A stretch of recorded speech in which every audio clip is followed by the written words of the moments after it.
And the fact that I caught Tiffany yet again making noise when I pushed the live button is a sign that the stream is ready to launch. Because that's how we roll. Welcome everybody that's in here tonight. Polymorph, thank you for hosting us. Blasphemy, thank you for following and showing up tonight. Azteki, I saw you in here. Shadow was here. Shadow beat you, just so you know. He got the good seat. Just to where that's at. And everybody else that's kind of just that's just hanging out to watch some D&D unfold for the night. It was hard not to meet last week. Don't get me wrong, it was kind of fun to play around with the Oculus on stream and figure out how that all works and thumb my nose at the DMCA by playing lots of copyrighted music and not really caring much. But that's what that is. I should start with where I usually start. My name is Rob, aka Lantern Noir, and welcome tonight to our weekly game of the Convergence. I get to play D&D with these amazing people in a homebrew game that I started working on some time ago, and we got up and we got running. So what we're going to do is go around the table, do an introduction of ourselves and who we are playing tonight, and then the question of the week, a little bit of insight into the individual character, as well as kind of the player's thoughts behind that character. What exactly does that character's Christmas tree look like? Or Yule tree? Or festive holiday decoration tree? Or festive decorations? Where, we're not, no one beats out anything else, but I'm going to shut up now. Y'all know what I meant. And we're going to kick it off tonight. I think we're going to just go around the table as we're seated, as I double check to make sure everyone's at the right chair. Yes. Molly, the floor is yours first. Okay. Hi, everybody. I'm Molly, or Bear, or Barely Molly, whatever you prefer. Okay, so I have my first DM session is Saturday. I'm so excited. But that's all my news over on my channel. And then I play Samantha Metal, or Sam, who is a gnome artificer who's bananas. And I actually have thought of what her Christmas tree would be like before you ask this question. Okay, so it's like a tension pole up the center, and it's a series of cogs that go out, and it all, like, every level is like a series of cogs that move. So it's like a moving Christmas tree all the way up, and then at the very top, light bulb. Little Edison bulb, and that's it.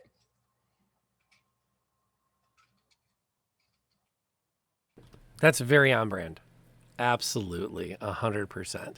Pond, you're up.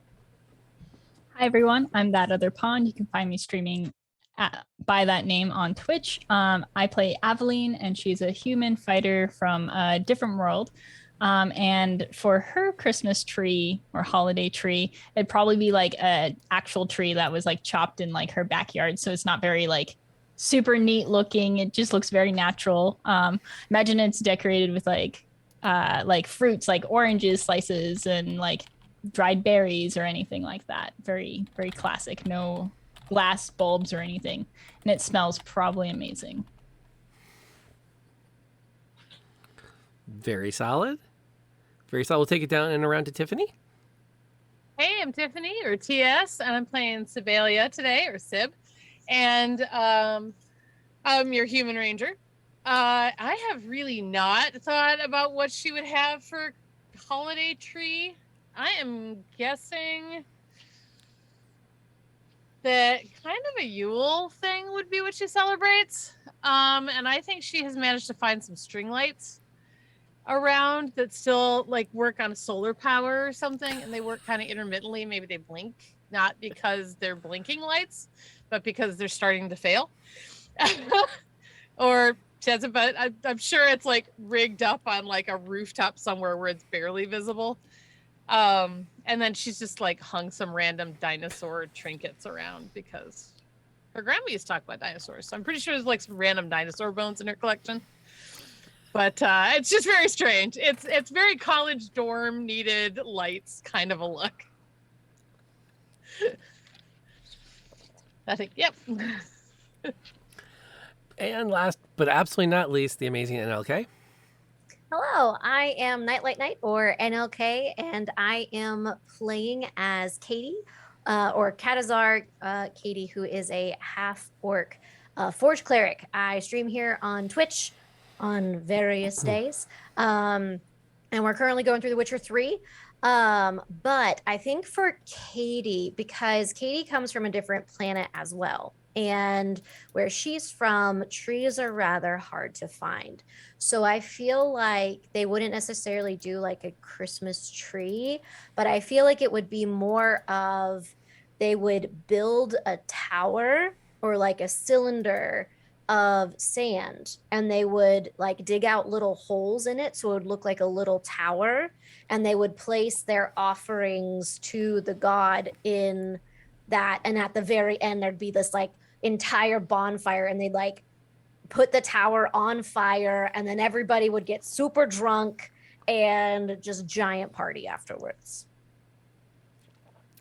So you basically just invented a holiday. I mean, it might be around Christmas. I don't know. Burning Man Christmas. Yes, I'm exactly Burning Man Christmas. I'm down with. But you, yeah, that was wow. That okay. When you don't got trees and you got lots of sand, it's either rocks or sand. So we went with the sand. Like the worker. Yeah. I want to once again throw in the chat. You can follow all of these amazing people at those links, and you absolutely should, because they make amazing content. And 9 times out of 10, you don't have to pick which one of us to watch. We also seem to have very complementary schedules, which I think is very nice. And a lot of fun. And then again, my name is Rob, aka Lantern Noir. I stream Dungeons and Dragons content Sundays and Wednesday nights at 7. I do coffee contemplations and chaos on Saturday, Sunday mornings. And you might even catch Kitty K if she gets herself out of bed in time, because she likes to come down and say, "Can we stream?" I'm like, "It's 2:00, honey. No, there's housework now." But if I can get her up and moving, she'll even sit in on a stream with me or two, which is kind of fun because she's sweet. So that's who I am, and this is where you find me and the kind of stuff I do. I don't. Yes, well, you could do that. Multiple streams, that's doable. Just make sure the volume is high enough that it counts as a view in all of them. Otherwise, you're just eating up bandwidth, for which Comcast either hates you or loves you, depending on the plan you have. Me, they hate me. As a reminder, too, if you want to influence the outcome of tonight's game, you absolutely can. There is a channel point reward, which will force an immediate reroll of any roll that's just happened, as long as we haven't advanced the plot. And the players have access to 2 rerolls to start. Every 100 bits feeds the Book of Fate, gives them another reroll.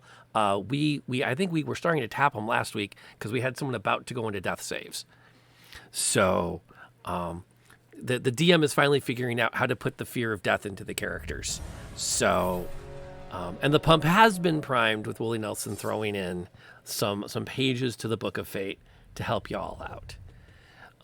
So there's a little bit of wiggle room now. The happy Burning Man Christmas. Also, on our on the front of housekeeping and other things, we are excited to share that tonight is brought by a friend of the stream, Maceo. He sponsored tonight's episode back during the Kickstarter, and he has been just an amazing member of our community since. He actually found us through the Kickstarter and then started coming by. He's been here for everything he could be here for, which includes our session zeros. It included our startups. It included just sometimes when I'm streaming on a Wednesday. Normally they don't make it until 8:00 because of work, but more than once they've actually popped into the chat to say, "Can't chat, driving." So props to them for being part of that and for their support. It's such a great thing to have, because we're really excited to put on this game for everybody, to share it with you, to make it look like a little more fun, and to give us a chance to do things like get the character art done so we could all visualize what we're bringing to the table. It's a lot. It's been a great bit, and his support has meant a lot. Unpopular Onion, also to have blessed me. Thank you for the follows. Blessed me, I think, followed after a bit of a promo that happened, and then and then Onion joined us just now, and just pull up a chair and make some popcorn, because you are going to see some serious D&D tonight from somebody. Good. Actually, everyone at this table is just amazing. I'm so blessed to have them here. But if you weren't here last week, here's what you missed. We started off with the party was defending their home in the reclaimed 7-Eleven. And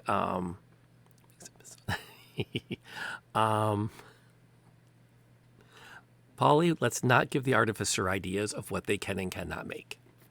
Okay? Just let's not. Okay? No. Anyway, defending their home in the recovered 7-Eleven that they call home. They successfully defended it. The DM learned that a single ogre is not much of a challenge for 4 players. They kept one of the new blades alive to interrogate. Interrogation followed, and they said, okay, I think we can face this handsome Dan, and they set out to find him. They got to to the encampment, or settlement, I guess, better way to describe it, about the same time a group of gnolls also got to it. The gnolls and the new blades had a chance to have a conversation. Now, by gnolls, I mean literally gnolls, and new blades, I mean a gang of mostly humans that call themselves new blades, just to clarify. And then things went horrendously pear-shaped, in the sense of clearly the gnolls were there for a fight. They had fight, and one member of the party decided to get back to report that there was a fight to the rest of the party. 2 gnolls on the backs of dire hyenas followed. Combat happened. Intestines may or may not have fallen out. And that, I believe... Oh, and for those that aren't sure, they did successfully defeat the gnolls that had chased them. They killed one, killed its ride, and the other one escaped. So, I like gnolls. They're like dogs, but cuddlier. You know, Mrs. Noir has a very strong fascination with hyenas in general. She has studied them extensively, and at some point I will drag her down here on one of our nights to talk up how amazing hyenas are as a species. They are also matriarchal. Their packs are led by by the female with the largest thing. And yes, male and female hyenas have things. Personality. We'll go with that. Did I miss anything in my recap? I forgot one escaped. Yes. The one did make a run for it. Did you sufficiently let them know that we almost died? We all real. almost died. I have Actually, a skull literally to fair- prove it. Yeah. We all fair- Lots of almost dead. died. We just kept almost killing Katie and Aveline. Just a little bit. Oh, a lot. It's really good that you 2 are as resilient as you are. We were fine. I didn't We were feel so very fine. resilient at the end of know. that. But did you die? You Almost. Our we souls both had died an a little ability bit. that stopped it from us dying. There are varying definitions of died. There were many times of like 0 hit points, but bounce to 1. And that is upsetting. That is truly, it gave me indigestion for the rest of the night. I'm not gonna Aw. lie.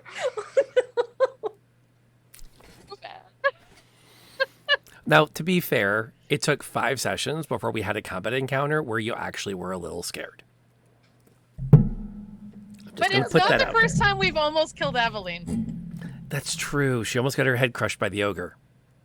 And there was the bandits, the new blades. I think that first fight with them, I kind of. That's right. They all targeted her because she was big and scary. Yeah. Yeah, Aveline's had a hard time. Yeah. Had a hard time. Yeah, this world sucks. Unsubscribe. Speaking of, I do have to thank Bravo for Tango for gifting the sub to Liz, who is also a supporter of the stream. She usually catches the VODs because in Australia right now, it is like stupid early. So, She's working. Yeah, she has a job thing. So that kind of makes things a little bit less fun. Okay, the recap is good. We're ready to dive into some gaming? All right, and that means we have no choice But to get the game started.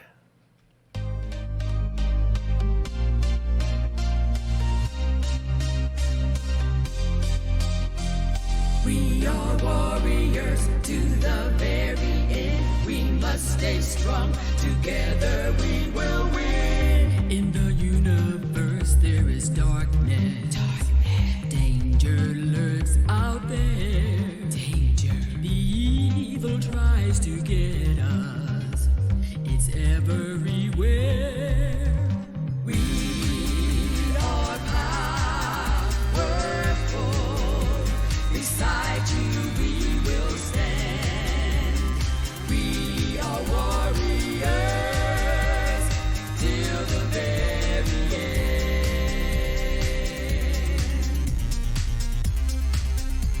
Together we will win.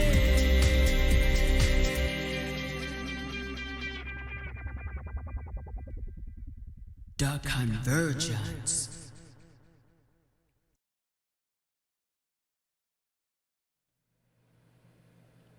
So we begin tonight with you standing in a small copse of trees, looking at each other. The last of the riders has taken off back towards the settlement where the battle had taken place. You've had the chance to catch your breath, tend to the immediate wounds, put pressure where needed, and maybe even some heavy bandages where pressure is insufficient. What's your next move?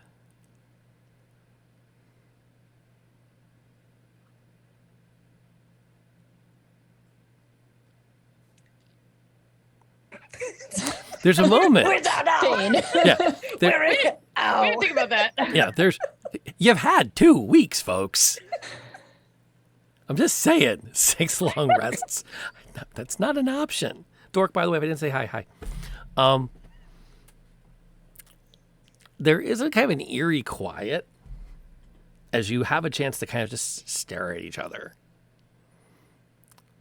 There's a bit of a rustle in the trees as the drying leaves to make a little more noise than usual. And periodically you catch that heavy hum as JB just sort of like buzzes to the left and to the right, clearly unsure of what he's supposed to be doing right now.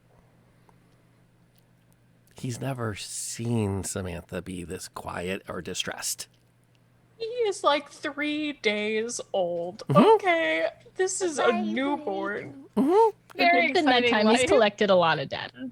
Yeah, yeah. And again, he's been around when you're sleeping, and he's concerned at how quiet you are right now. Just say it. I think Katie holding like closed a wound, like a bite wound on her arm, is because the last time that we left them, like she was not good. She's gonna look over. Sam, are you all right? I mean, I am fine, but like, what just happened? I don't know, but I think that we need to go. We are not in, and if there are more that come, we'll not make it out. Okay, can I do some type of like, what is a medicine check actually? Can I like heal with a medicine check or no? You can stabilize. Okay, so I can't give any hit points with that though, right? Rest will give hit points, but unfortunately, Okay. that's the only way to do it. Okay, that's fine. I just wanted to. Okay, maybe we should get away from here. I agree, but like, Hand there- some bandages to both Aveline and Yes. Katie, and not say anything. Just help try and bandage anything. Are they bandages or are they band-aids? They're Because- probably random strips of cloth that are fairly clean. Okay, that's fair. Because Katie would have never seen a band-aid and wouldn't know what to do with it. Oh no, I have band-aids from 7-Eleven that are really old, but they have like a crusty SpongeBob on them. I'm just putting them on your armor, just crying. I think that's gonna Katie's help. gonna reach down her hand and just gently put her hand on Sam's head. I'm all right, but we need to get out. We Okay. need to get away. Aveline, are you fit to go? I can move, not very happily, but I'm not a fan of retreats, but we can't face those guys again. Not a retreat. Not like this. It's a well thought out resurgence. No? Recovery. Regrouping. I like that. Yes. Well thought out Yes. regrouping We will with a do nap. I like where you're headed with that. I I'm especially gonna- like the gonna nap part. Usher all of them forward. I'm gonna pull up the rear and have my bow ready in case anything tries to Are we follow going us. like into the warehouse? Like, is everyone gone?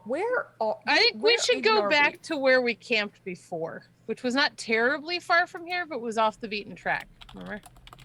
Okay. I mean, I feel like we should get as far as we possibly can at this point. I mean, Because how far away is the 7-Eleven? Like over a day, right? right? It was yeah. most of the day's walk. But I think where we were camping, there were like caves and stuff, so we could find a cave over there. I think we were pretty sheltered. You could find an abandoned farmhouse. Sure. That's not too Yeah. hard. And it was an overnight trip because you left in the late afternoon Right. and you arrived like you are technically freshly rested. Technically. we were. Thank goodness for For a that. hot minute. What a glorious 15 minutes that was. Yeah. Waking up, We felt stretching, great. dying. We did some push-ups. We regret that now. Yeah. Rough day to be leg day. Just saying. Tactical reward advance. That's it. Ah, Reward. Reward. As Bravo was helping me out there. Thank you, Bravo. You make your way over a couple of hills, through some more small forests that have had a chance to expand over the last 100 years, reclaim some of the farmland that's been more or less abandoned and let to follow. And you do find a farmhouse that has been untouched for quite a while. There's what look like they're the remnants of some kind of carriage rusted in the front of it, mostly overgrown with vines and other creeping plants. Half the windows are broken out, but shelter. as we get up to the front door, can I do a perception check to see if there's anything moving around or shuffling around inside? Yes, you can. 18. That's a good question. I'm going to just roll a quick die over here. Because why not? Okay. Oh, yeah, place looks deserted. Okay. It seems to be clear. I don't hear anything moving around inside.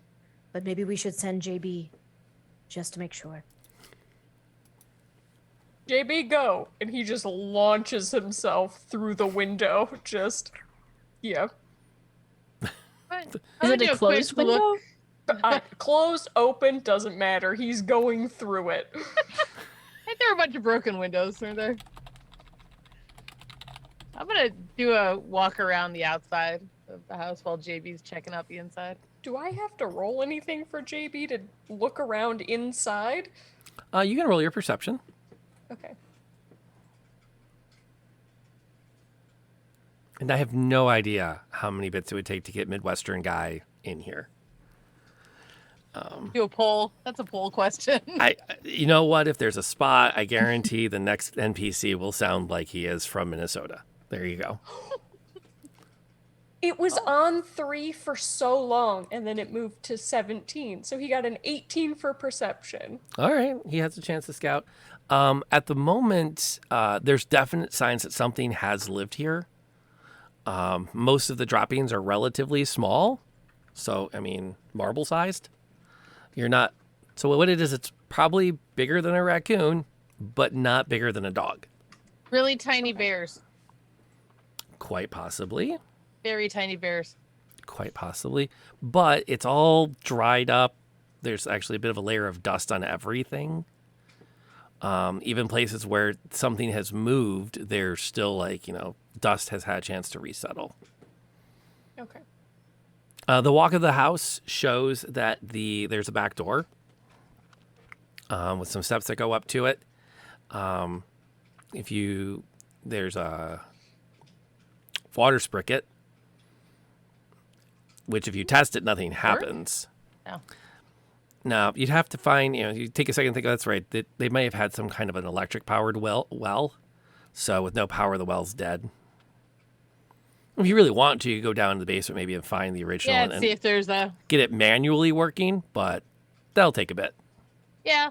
How Well, about get 'em you guys settled, rest and and I'll try that. I'll go in the basement and try to get it manually working because we definitely need water. You guys are trashed. Yeah. So I mean, Always I the mean blood. that I mean that in the best of ways. You are covered in your own blood and also large dog blood of some type. So That is true. how about you Not guys wrong. sit and Do you think that they could follow the scent? probably I mean the band-aids are not holding up the way they said they would on the box. So It's like they're just peeling off yeah. just a little bit. And Katie's just trying to like slap them back on gently. I think the skin has to be cleaner for them to stick. I think I read that somewhere. I'm gonna see if I can find a broom or something to kind of clean off a space they can sit. And I will, with JB, go down into the basement and try to find something to start the water moving again, I guess. Okay. Question: is this a one story, or you have the first story in the basement, or two? Oh, then 3 then. There's a basement Okay. underneath it.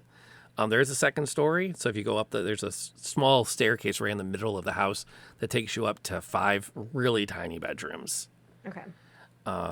There are a couple of latrines in the house, which does make you pause and go, really? You would put it? Well, The question is, can Sam get the water running again? Which, if she uses the entire duration of a long rest to focus on that, I do not put it past an artificer to figure out how to get the water pump working again. But a whole long rest? It's an hour. Because like we just woke up, right? So That's even if true. it was 8 Oh, hours. sorry, short rest. Yeah, short I'm rest. sorry. Okay, Short I was rest, like okay. 8 hours. Ooh. I'm like, why is she Sam's a squinting? little It's a more. rest. They're taking a rest. No, that's fine. That's fine. Because I don't get spell slots back from a lot, and I'm full health. So Yeah. I can That's spend it. Rub your it short in. rest. Rub it in.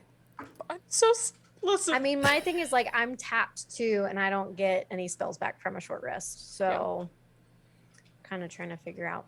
Either way, Katie is going to kind of like slump down near one of the windows so she can keep an eye out like over, because she's tall enough probably so that she could still see out kind of tucked in that corner, so she could watch the front of the house to see if there's anything coming that way, Okay. and I'm just gonna- collapses on the ground. I'm gonna like find them some pillows to shove on them, maybe a blanket, like try and make them comfortable, and then keep watch. And be very stoic. Thank you, Sib. You know this Aveline- wasn't your oh. fault, right? No, it's totally my fault, but okay. Yeah, you can believe which It one. is not your Walk fault. off. Dude. Katie's gonna look at Aveline. We're gonna have to talk to her. Oh yeah. I think she'll probably feel better when we're not looking like we're dead. I But- agree. We'll make sure she knows. At that point, Aveline tries to like find like a couch or something, but like doesn't quite, like she goes to sit on it, kind of slips and hits the floor instead and just staying there. I'm That's just imagining like Charlie Brown when Lucy pulls the football. It's much like that, yeah.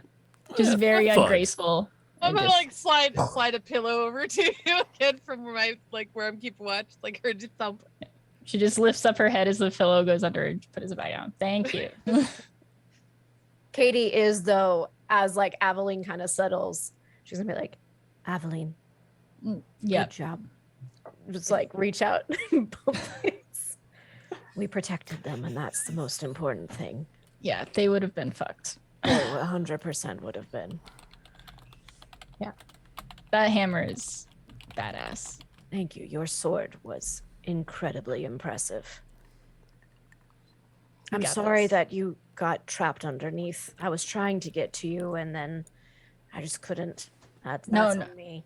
No, you did great. This wasn't anyone's fault. I don't think anything could have prepared us for those creatures. I've never seen anything like that before. They were like giant dogs, but then just the noises that they were making were almost as scary as how they looked. And also, I still don't understand why some of them are ridden like horses and then others are like, some of them were not wearing hats. I know that Sib said that it was a hat thing, but I don't But what do hats have to do with like? know. Yeah, I don't know. It's very strange. It makes a lot of things here don't make sense. I agree. It is very confusing. Things were much more simple. I agree. I don't know the world you came from, but I feel like we can share that struggle. The hamburgers were good, though. I wish that our world had hamburgers. I really liked those. Those were. They I were want. very good. I could use another one right now. I could use 3. Yeah, 3. I'm gonna Don't dream judge. about those. No judgment, ever. And then I think just kind of keeping one eye slightly open, she's just going to rest her head against the wall and just try not to pass out. That's a good effort on a short rest. She's probably totally going to pass out. Yeah, that's fair. She's doing her best, man. She's doing her best. That's fair. Yeah, and Sib's able to find a couple of not moldy, but not great shaped blankets. A couple of them have like holes eaten through them by various critters. She opens one closet to look for anything of value and then just closes it right back again. Because something lived in there. There was definitely a nest. And we just don't want to, we're not going to mess with that. Can I find something to like? Well, if she gets the water running, I want to find something to like boil some tea. There's got to be something around I can make some tea for them when they wake up. Yeah, you could probably. Yeah, there's probably at Got least something of a hack. the gas line's probably the pig's probably empty, so there's probably no gas. You'd have to go outside and start a fire. I'll go outside and do a little fire. You could totally do that. Or there's a phone number on the gas tank in the backyard. You can call them and see if they would deliver. No, that won't work either. Oh, Never we mind. have You call them by just yelling the numbers out. Just yell the numbers I out. was saying, is there, It's just are a there sending five, spell that five, goes five? to Sam.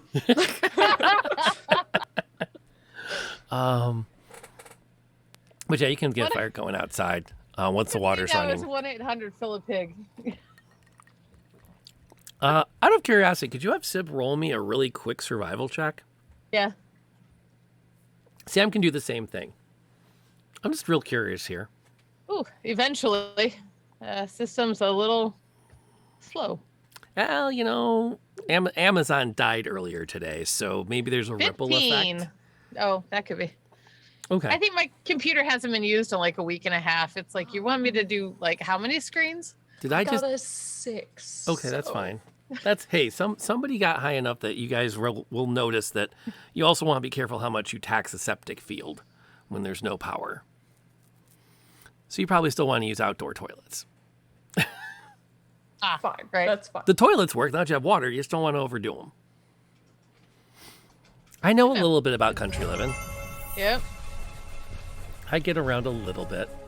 last meet, hey, appreciate the host over there. And since we're to pause to thank people, oh my gosh, Proxima, thank you so much for gifting all of those subs into the channel.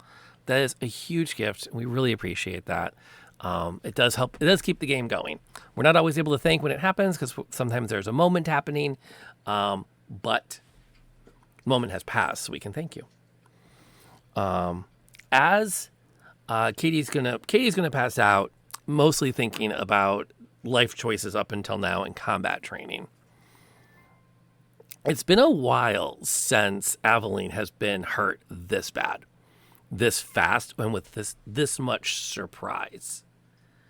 In fact, she finds herself drifting back to one of the times that she had crossed over the lake and was attempting to bring down some of the colonizers on their own turf. The fight was not one she was ready for. And she staggered out of the back of the warehouse, very similarly holding her insides to the inside. Made her way to nearest place that looks safe. While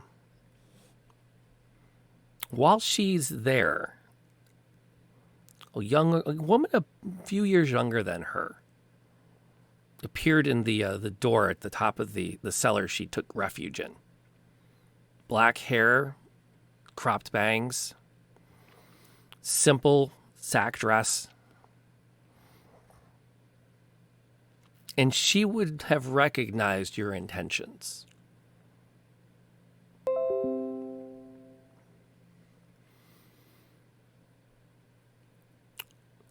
There weren't a lot of words, but she gave a lot of shelter and actually nursed Aveline back to health.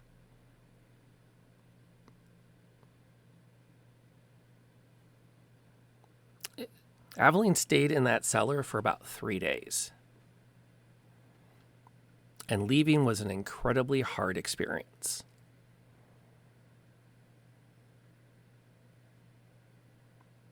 But she had to. Had to get back to the fight. Had to leave her behind.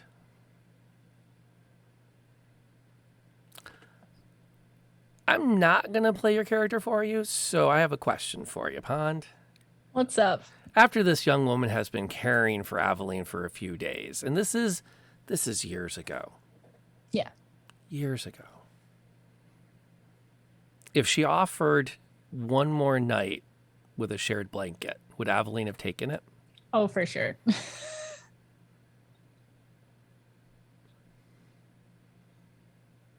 Okay. There was not a lot of thought on that one. That's Aveline style. That's Aveline style. The two will part, and the young woman actually will in a gesture cut off the end of some of her hair and tie it with a black ribbon.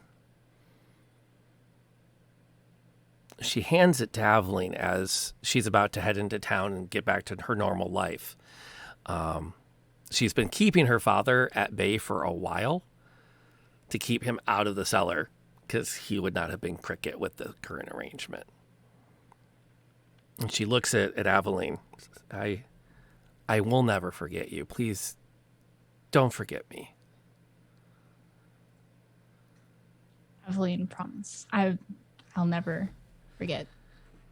Thank you for everything that you've done. And she'll look down at her feet. I've never done that. And thank you for showing me the beauty of it. Well, thank you for just, I've never been good with words, so Then don't. Just know that this doesn't mean it's not nothing. She'll nod. You're perfectly fine with words. And she'll kiss Aveline's cheek and start to jog away.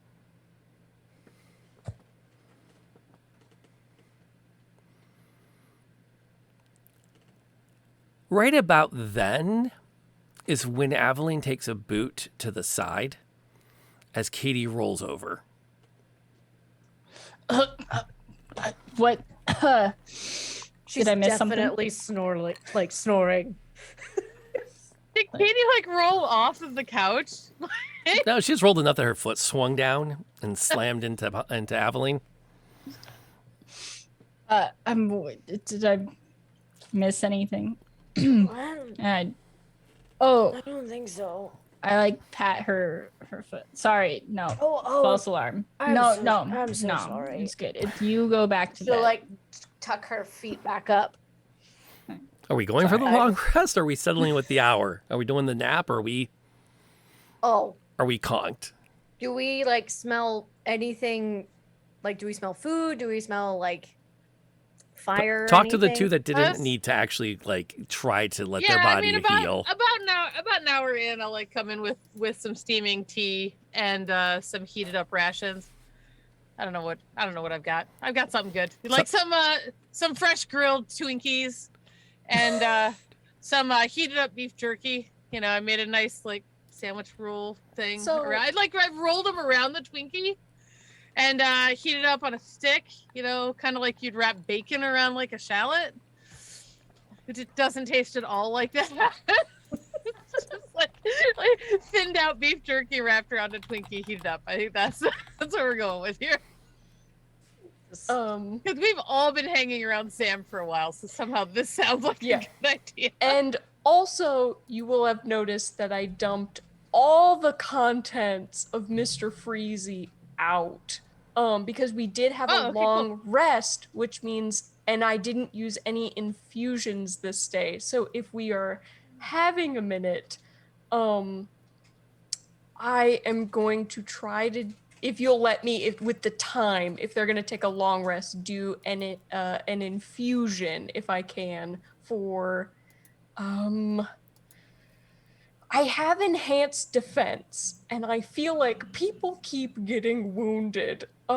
So I feel like I should be using this on people. So is that one of your infusions for today?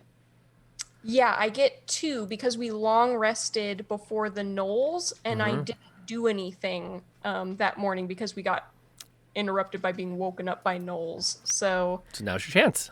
yes, which means what I wanted to do was do an enhanced defense on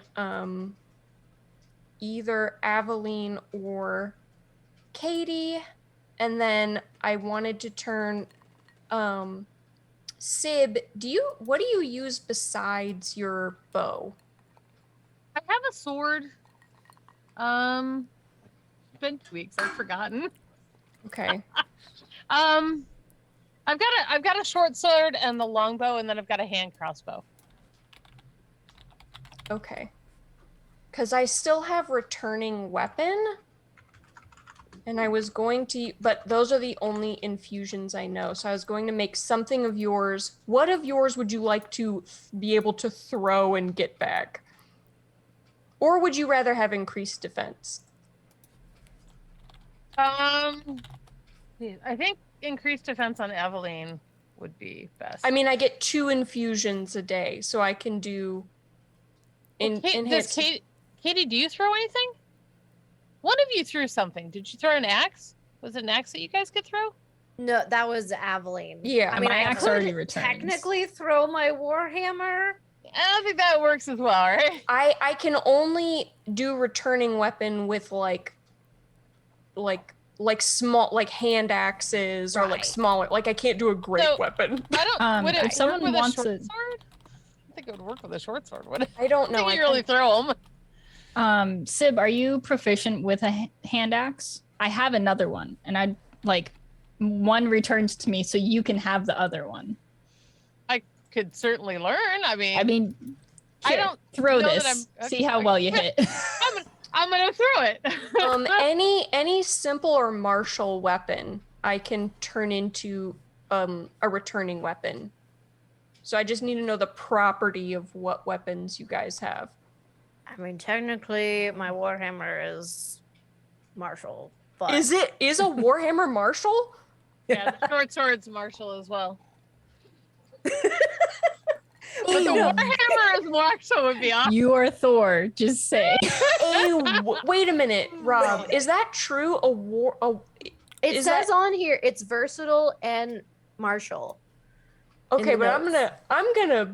I'm totally going to. This is DM's choice. It says that any martial or simple weapon with the thrown property. Warhammers don't throw easily.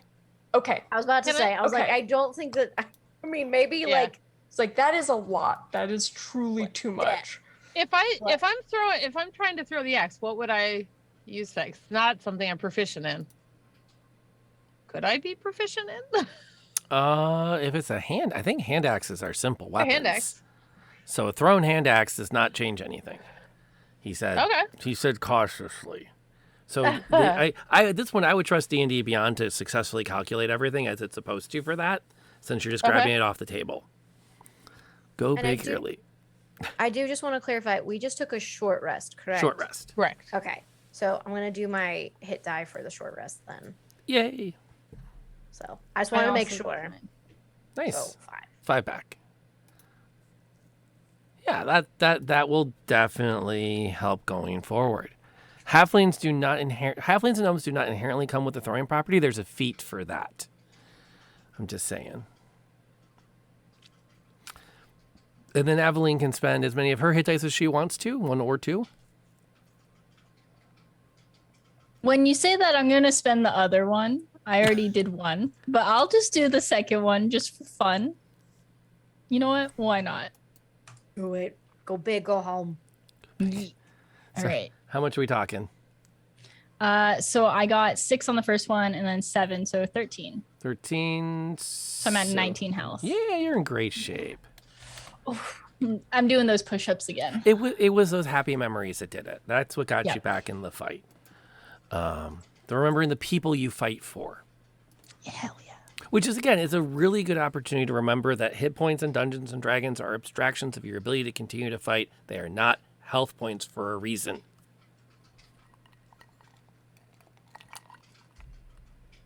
Sorry.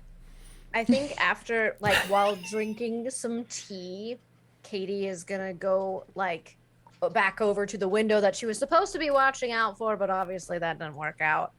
And just kind of, like, peer out into the tree line, the woods, see if there's any sort of movement, any sort of suspicious stuff happening.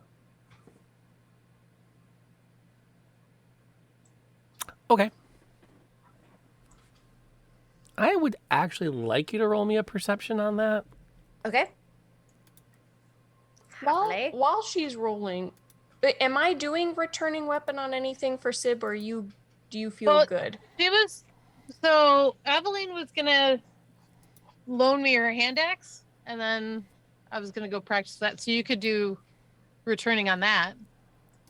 Well, the property will constantly be on the axe that I did for Aveline. Yeah, I had Unless 2 it hand breaks. axes. Doesn't it so- reset after a long rest?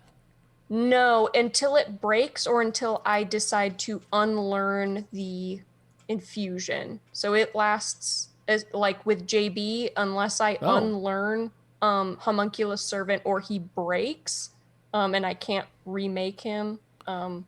Infusions last until they break, or I decide to learn a new infusion. Yike. Yep. Which means, but that's why I only get 2 slots, so I can only make 2 things a day. Yeah, but you can. Okay. I will. The DM hesitancy Okay. is in the form of you can continue to just create magic items, and that feels weird, unless I'm misinterpreting this. So the magic items, I think that I can only create as many infusions as I can learn. So Okay. I can only create 2 a day, which means magic items I can only create 2 at one time ever until that increases to as my level gets higher if I have that infusion. But I lost magic item for enhanced defense when we slept. I get it now. So- Okay, so you dropped the bag of holding in order Yes. to get a slot freed up. Yep. I follow you now. Thank you for that. Yes. I might be the dungeon master, but when it comes to things that they put out after 1989, I need help. Listen, Artificer is like its own encyclopedia, to be honest with you. It's so much. Also published long after 1989. So am I doing this to another weapon, or are you good with just having one throwable hand axe? If it was the second hand axe, that was only because it was intended to go to Sib. Like, I have no need for 2 returning hand axes. It was just Right. because she might need a weapon that returns. So I was like, if you need one that returns, But I here's a guess second hand axe. what I'm saying is I feel like returning weapon is best used in the hands of someone who doesn't have ranged attacks or has the option for them. So do you, if I'm just trying to use these as wisely as possible. Because if we don't need a returning weapon, I can do enhanced defense twice, which boosts the AC by a +1. It basically gives a +1 to your armor or your shield, whatever you want it to be on. Could you do one of those on Aveline and one on Katie? I could today, yes, but then I would be tapped for infusions. Right. And if you did it both on Aveline, it'd still tap you, right? Because it was still kind of. I can't do enhanced defense more than once on a person. I would say go with the enhanced defense. I've got the ranged longbow, Okay. and I've got short sword if I need to. Okay. And I got to go gather arrows at the end of the day anyway. So Then while you were both sleeping, I just came over and like yoinked a shield and also just like ripped a breastplate off and was like, I need this. I just like went over to a corner and I'm like still like snot and tears just I'm gonna hand you a cup of tea, put it down by you, and walk away, and a Twinkie wrap. Thank you. So I will spend both of my infusions for the day on enhanced defense. Do you guys have a preference of if you want it on your armor or your shield? I do not have a shield because I have a 2-handed weapon, so Oh. I will, on my dinky leather armor, probably needs. And on your armor. Why did I choose this? You're I feel- awesome. If I'm being honest, I feel like Sam wouldn't be able to pick up my breastplate, so I feel like you'd be able to take like a thing off of my leg or something. So just like one calf muscle, one leg. Could you It's take your so, belt? that Can one you, is like, so put enhanced intricate. defense on her belt or something? Yeah. So that one goes to the shield then. Yeah, is that'll what be I'm fine. hearing. Okay. All right, I'll put some tags on there so we remember that. Yeah. You both have, if you want to add a +1 to your shield or your armor, you guys can both do that. I've marked off the infusions. There you go. I put tags on the combat board too in case Okay. a fight breaks out. You guys are. I've got the little reminders in there that I'm aiming for a 19 on 18 to hit the cleric, which is doable. It's very doable. It's very doable.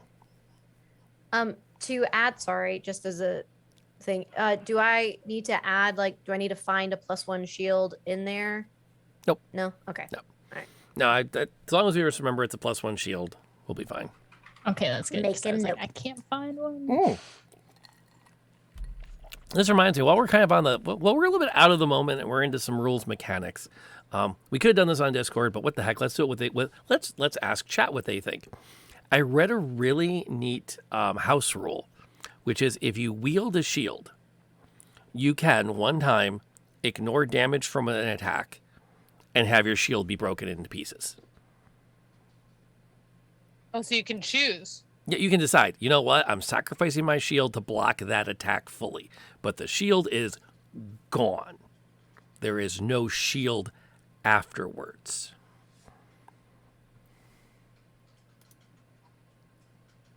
Oh, ooh. We will remedy that after our next long rest, Dork, because you're probably right. But I do not want to send Imali back into the pits of trying to decide what to do. Decision's been made. We're going to let it roll. And we'll double check the rules and mechanics on that later. Seems a bit broken on the side.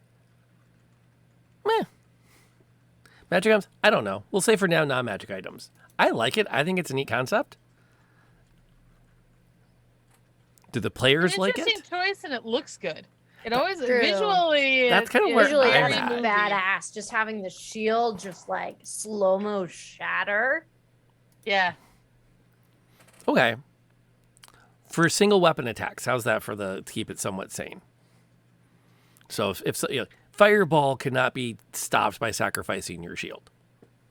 That's fair. Okay. So that could be interesting because does that get into like your shield taking damage? Nope. That's why that's why I like the house rule of it's a one time I'm going to sacrifice my shield to stop that. So that it's not something where it's like, okay, how many hit points does your shield have? Well, your hit point, it's like, yeah. So but it would only be a single arm or like one-handed. Yeah. And then right. once it's gone, it's gone. Yeah. Yeah. No mending can bring it back together. I think Polymorph had a good point. Oh, which one? Right. Use it to prevent a critical death blow while unconscious. Oh, yeah, that one. Yeah, there's that too. Okay. Well, you know what? Let's file it back there and see if it's something that we want to use thematically when it happens. Fair enough. Cool. The cool things you see skimming through Twitter. Also, I've decided I'm not going to be running Ravenloft 1918 after my Sunday night game wraps up. We're going to be running The Curse of Chad. We're rerunning Ravenloft, but instead of it being a castle up on a hill in a mist-filled valley, it's a fraternity house at the far end of Greek Row. Nothing else is different. Bro. Come on, bro. You know you wanna. It's just a sip, bro. Which, Chug this beer with me, bro. ironically, the main story arc of Curse of Strahd still works. I'm just saying, it still technically works. Oh, the Hickmans are brilliant. Okay, so you've had your rest. You've had a chance to get your wits about you. The main question now becomes, now what? The crystal shard was left last night with Sam's brother, and she's going to send me a name so that I actually have a name. Sean. That's right. It was Sean. Mm-hmm. SEAN, SHAWN, SEAN. S That's with right. a Q. That's with a what? Why not? They're gnomes. Who knows how they spell Sean? There could totally be a Q in there. Fair enough. Gnomes could be descended Excuse from the me, Welsh. it's Sadie, Sarah, Sophie, Scarlett, Samuel, Sawyer, Sean, Steven, Spencer, Simon, Sebastian, Sydney, Sky, Shelby, Susan, Scott, Seamus, Stanley, and Shay. And a partridge in a pear tree. Those are the metal children. The heck? Love it. That's a heck of a holiday tree they have to put up. Everyone gets So one many present. little socks. Everybody gets a little ornament for an S with an S on it, so nobody has to be very specific about what the S is. As long as they've got enough S's for everybody. There's once again that eerie quiet. Sean has the crystal shard. You know that there was something that the New Blades wanted to do with it. And last you checked, their compound was under attack, which means it might be safe to go there now. You could also possibly track the gnolls back from wherever they came from, which seems like useful intel to have. There's always to head back to town and hope everything just goes back to normal. I have this other adventure I picked up, which is the second level dungeon crawl. I'd love to sneak over and see if I can check out the warehouse area and see whatever happened with that. Yeah, I feel like going back and seeing if the gnolls were still there, because that was the one lead that we had Right. about Handsome Dan. And the shard. Mm-hmm. I mean, we can potentially try and, if there's any survivors there, we can try and pluck one up and ask what's going on. Yeah. You can ask if they know Chance. Yeah, exactly. No chance. Yeah, who knows what's up with Chance? Oh, we know what's up with Chance, because if Chance is misbehaving, he's gonna get his arms ripped off. So we gave him fair warning. We did. Just gonna watch Katie just fatality. That might be that she might have to change her alignment on that one, but Eh, that's it's up in the air. Who knows? It's descriptive, not prescriptive. It all checks out. Right, Um, right. But I do feel like we would probably go try to see if the gnolls are still at the warehouse. If they aren't like descending upon us. Okay. Yeah, you can totally do that if that's our plan. You can set out and head back that way. You know the path. You just follow the trail of blood. And it gets you most away there. As you come... Go Is ahead. it just Sib going? That's a good question. Well, I was gonna go ahead. I mean, if they're still recovering and they're doing all right, I can sneak over. I'm happy to just disappear and do that. Ooh, It worked so well the last time. Ooh. I know, right? Haha, crap. Yeah, about I that? don't know if I feel great about that. But I don't know. You can tell me if while she's doing this I would be working on the infusion, or if I would be able to go with her. That's up to you.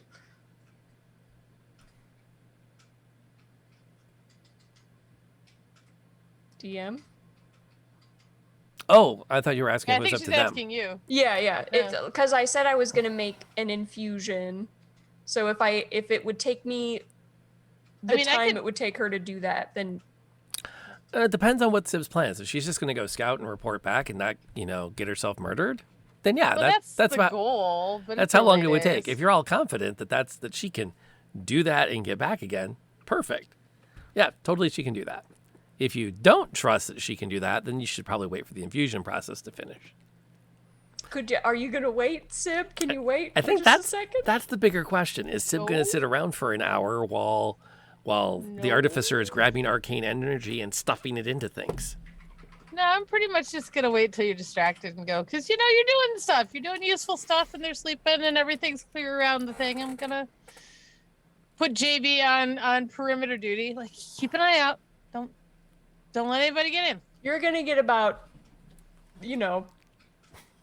5 minutes away, and you're gonna just hear the hum of a gumball machine as it's following you. Dang it, JB! Go back. Go. It's just he just beeps and gets closer to you. Go. You gotta protect over there. I need you to be guard dog. Go. Beep, No, go. beep. I'm gonna throw a rock at it. He dodges. JB, you're wasting time. Well, what is your communication range with JB out of curiosity? So I only have whatever message is. So he can't message me, but he can be. Oh, he's like a familiar. He can get as far away from me. Okay. But he can't communicate with me outside of 120 feet. Okay. So basically, once you send him off to find and follow Sib, he cannot be countermanded until Sib brings him back. Yeah, but he will follow Okay. the requests of people that are in my party. Well, how firm were your orders to him? Stay with Sib, and they were pretty firm. Okay. Lovely. All right, just be quiet. And don't get in the way. Beep. He No, that's not dispenses a quiet. gumball into your hand.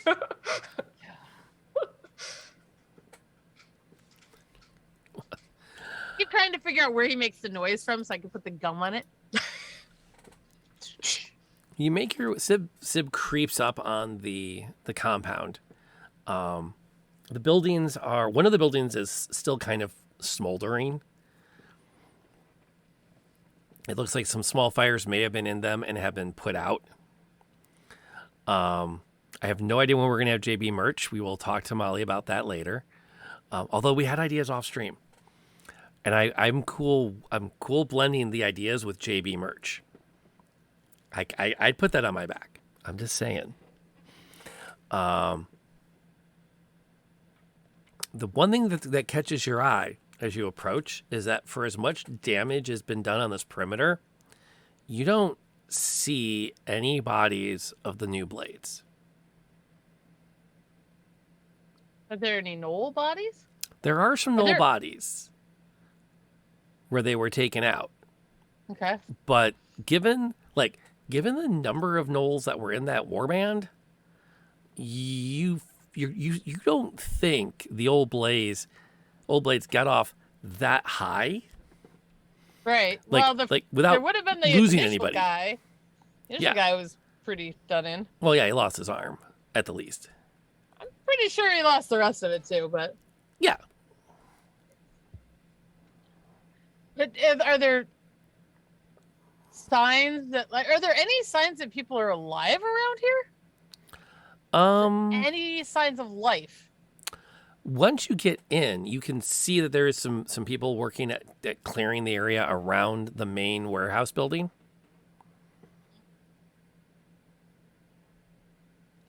And people are starting to, it's been what, an hour and a half, 2 hours now? So people are coming and going. 2.5 hours. Yeah. People are starting to move in and out of that main building. It looks like that perhaps people were able to hold a line there and survive. But weren't there people coming out and being attacked by the gnolls? They came out of buildings? Yeah. When Sid was running through town, it looked a lot worse. Oh, it looks bad. There's blood everywhere, and there are dead gnolls. The new blades put up a fight. There's just no bodies of people. No humans, no elves.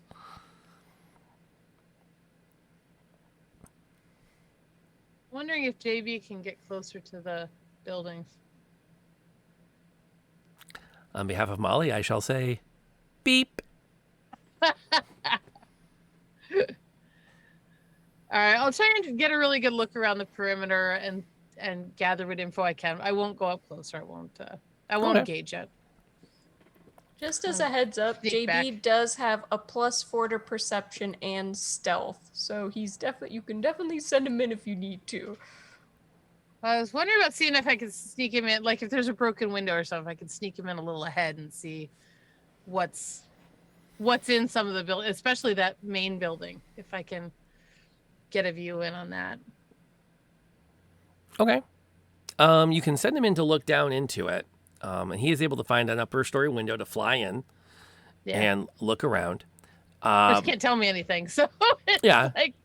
He goes in, he does a few loops, he comes back out, and beep. Okay.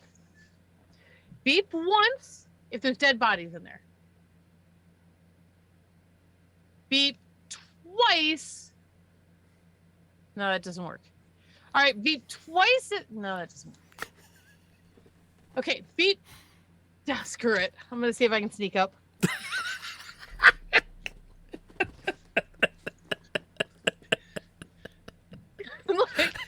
if I can sneak up and find a window to kind of It's not really the sharpest tack in this box. David. I'll drop the stream marker, but anyone's welcome to clip that. I love the head empty. Just the head empty, no one home vibes.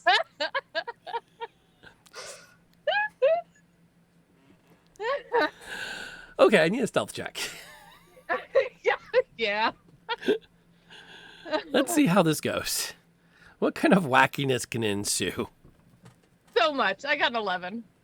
That is a perfectly viable and defeatable stealth. Yeah. Perfectly serviceable is a phrase that Willie uses a lot, so you're welcome to that. Perfectly serviceable. Serviceable. Yeah.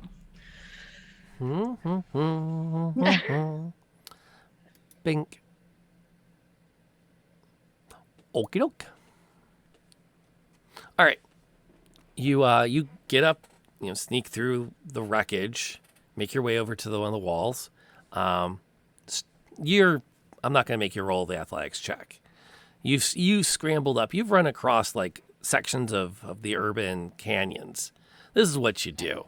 Climbing this wall, not a major issue. Doing it silently, slight issue, but you're practiced-ish. And you get up and you find an upper story window you can kind of pull out and stick your head in and take a look around. The warehouse itself isn't huge. There's a series of racks of just piles of crap and crud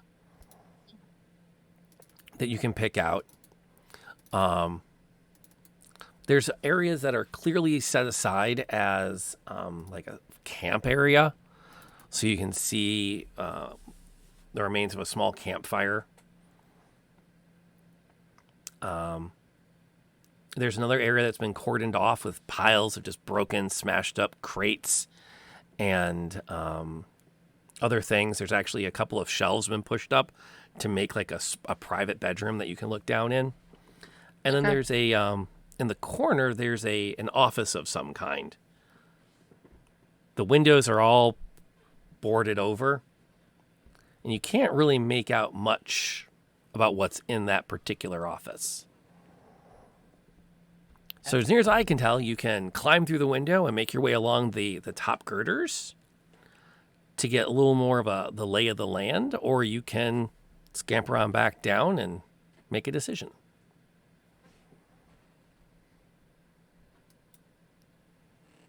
Yeah, I want to scamper across.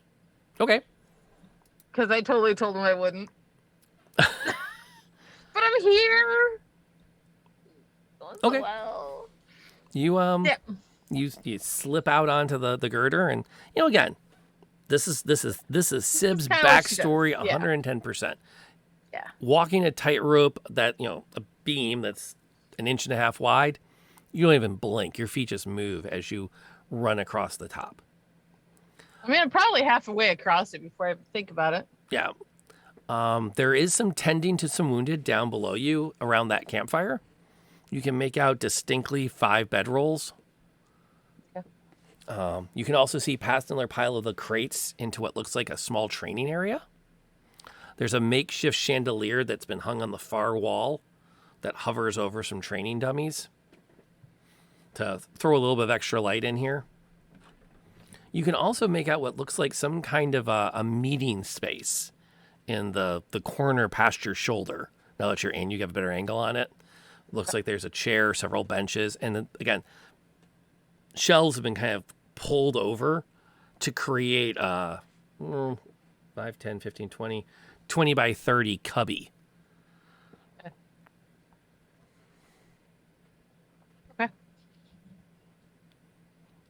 Then that corner office has like a platform on top of it that for additional storage, as well as like a place to oversee the warehouse itself. There aren't any like papers or anything just kind of lying around. Anything like would give me a hint of the shard. Does your perception look for anything that seems related to the shard? Well, the twist to that is, I mean, you're in the upper rafters of a warehouse. Yeah, I can't see anything. Yes, there are papers scattered around in small clusters in the trash heaps in the corners of the warehouse. You're welcome to jump down and investigate at any time. Let's see if I can get into that office that is kind of closed off and doesn't. That was up higher too, right? No, it's at the ground level. There's like a platform they're all on top ground of level. it so that you can get up on top of it and look around and store additional things up there Right. as needed. Lighter things, whatnot. Yeah, I'm gonna get over to that and see if I can Okay. scramble down into the office without anybody noticing. Okay. I just want to take a really super quick look around and see, No problem. and then get out of there. Yeah, yeah. Oh, yeah. Not a problem. Let me open this thing in the editor so I can actually give you some perspective Let's see. Let me open the other thing up. Where's my folder here? I have a map for this area. Lord. Let's see. Edit with Paint, which is now Paint 3D. I don't know why it's Paint 3D, but it's now Paint 3D. The weirdest thing ever. Nope, that's not what I wanted. Select. There it is. Perfect. All right, I'll throw this over on the Jamboard. Let's see here. Sketchpad. We'll pop out the old sketchpad. And we'll drop. Page is it? Wherever I left off. 9. 9. Okay. It looks like. Let me get to where I can actually draw on it. So that's what you find as you slip in through one of the 2 doors. Nothing overtly interesting.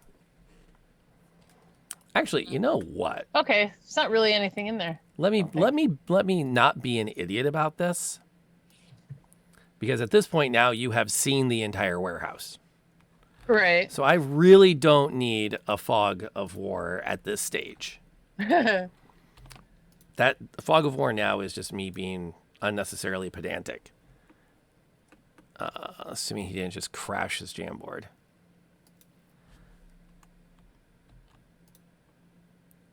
Come on, there we go.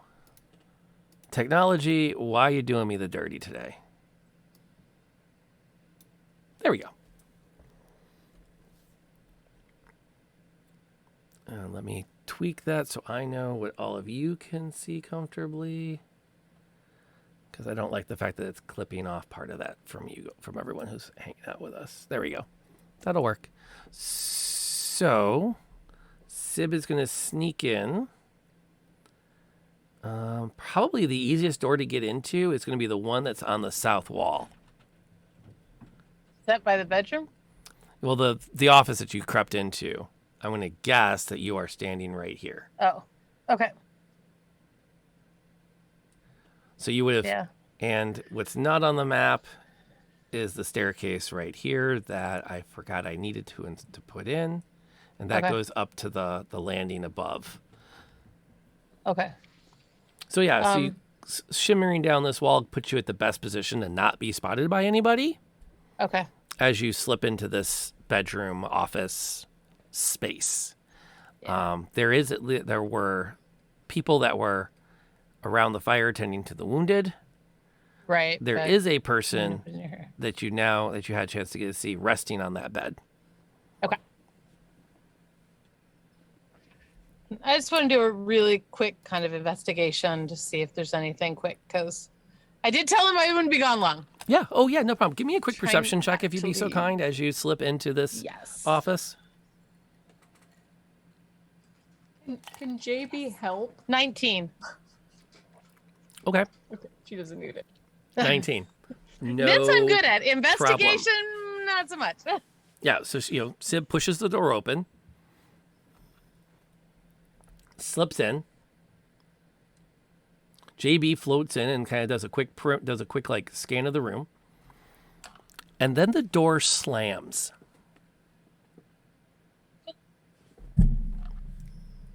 There's a figure standing in this corner behind the door.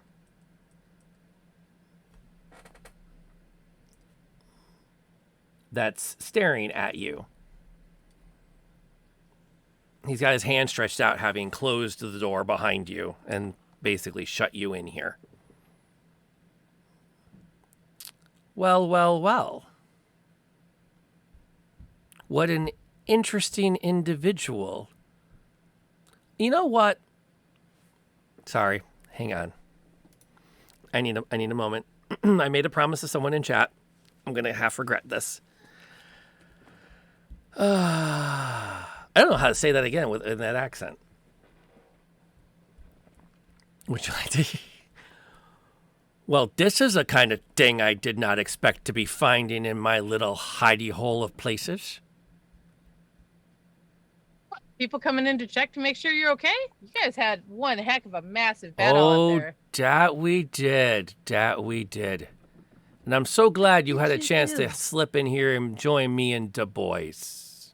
Right, boys?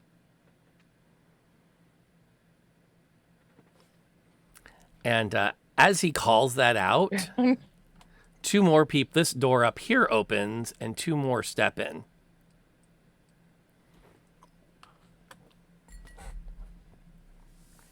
Is it open? It's open above the room, right? No, Right. it's Into rafters and stuff, or this- it is closed. you've come into a place. You've slipped in and done the thing. And Polly, I would not have given Handsome Dan the Minnesotan accent, but you're here and you asked for it. And Handsome Dan will hopefully be around a while. So you know, unfortunately, he will never go on a tear about how bad things have been in this area since Ditka left. I'm just saying. He has no point of reference for that. I'm sorry, for that. That. One of them's got a length of chain that he's holding that he kind of pulls back and forth as he comes through the door. And the other one just kind of casually swings a baseball bat around. It's got a bunch of, massive railroad spikes stuck in it. Blunt end's out, so at least it's got that going for it. Handsome Dan, I presume. You've heard of me. That's a good sign. Means you've got the bravery of one far beyond your build. Sure, whatever. Yeah, we were actually some people talked about you and we were trying to find you, but we thought you were dead because the whole gnolls thing. Seriously, what did you do to piss off gnolls? There aren't even any in the area. Did you import them? No, they've been in the wild. They've been in this area a while now. They're up at the old, what's it called? The Star Center, up the way. The abandoned shopping mall. By the Beans and Three? We're past that. The Mart. Yes. Out that way. You must not be spending much time up here. No, I have more interesting things to do. I mean, no, I've always wanted to investigate it. It's always seemed very interesting. What I want to know is what kind of scavenger you are that you're thinking you're just going to come in here and pick off the bones. Because I don't take I'm not a kindly to scavenger. those. I'm a messenger. Oh, you brought me a message, have you? You didn't just walk up to the door and announce yourself. So After that attack and you guys are trying to do that, I'm trying to be out of your way. Exactly. So I'm thinking. Not my fault. I'm thinking you're going to shut up a second. Because I'm thinking you snuck into my place after I've already dealt with losing half of my men and women. And I want to know in about the next 30 seconds what's going to stop me from stringing you up by your toenails and watching you watch your own entrails fall onto the floor out there. Jay said he has a lead on the shard. Chance said he had a lead on the shard. Chance had a lead on the shard. Okay, you bought yourself another 30 seconds. That's the message. Oh, boys, I think it's time to have a piñata party. Don't you guys know you don't hit the messenger? It's a terrible way to use them. Aren't you going to send me with a message back to Chance so he knows what you want him to do? It's my job. If Chance is sending a message with juice, he's dead to me already. All right, I'm thinking let's use her right foot, let the left one hang free. I'm gonna pull out the hammer and I'm gonna swing. See if this works as well as Evelyn thinks. And then I don't know if I can use two moves. Can I take two shots? I can't take two shots. You're 2 attacks? Yeah. Well, I'd like to get out of there, but I think I got to get out the door. Oh, you can make a run for it. Oh, I'd totally make it a run for it. Okay. Just throw the hammer Maybe and him. run? Well, no, if I make a run for it, I'm going to shoot him with the crossbow. Give me an intimidation check. Okay. Because it seems like your primary move is to get him to back off so you can get out of there. Yeah, 14. That's pretty intimidating. Okay. He will take a step back when you swing up and that arm crossbow becomes evident, which, to your credit, he did not know you had handy. Do that and open the door, and hopefully JB and I are out of there. And I want to hold the door for 10. So are you scrambling up and out the window, or are you making a mad dash for that door on the far side of the warehouse? Up and out the window. Okay, give me an athletics check. 14. Yeah, that's pretty good. That'll get you up and scrambling out the window. Cool. Next And then next time you come back, bring a better message. send better people. I'm not going to say that. I'm just going to run. Well, I'm going to say it to me. All right, JB, go, go, go. You hit the ground running and realize that to your advantage, no one is chasing you. I'm still going to run like they are. That works. And speaking of runs, there has been a request for us to have a break. I think we've more than earned it. We'll, you know what? We're going to go into the break. When we come back from the break, we'll renew our thanks to our sponsors. But I think there needs to be a moment to breathe. We'll see y'all back here in about 5 minutes.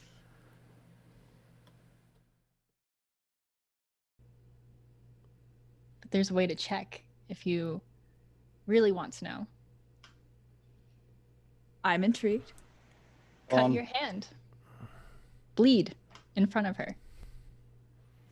Got it. I mean, but if she's Yeah, I didn't think I'd do it. I so did it. Smell it? but like she could not necessarily So be pause a is right there. vampire. Well, you're She'd be, saying like, that she is a vampire, so or she's like possessed by one, or like Cutting her hand open. or like the in the middle leader. of Strahd's domain. Wait, her Sounds hand or like, my not hand? I hers, just cut not my hand hers, open. not hers. sounds like a James. fantastic idea. Oh. I didn't have to cut my hand open. We need to cut her hand open. Oh. No. Come here, girl. Come on. no, you I'm mean to already say- bleeding. James just like waving his bloody hand in Like, come Irina's on. face. Got herself, just stole a ship. Holy God. There's a reason they call her the upstart. Oh my God. Can't even believe that worked. Gentlemen, I am your new captain. Yes.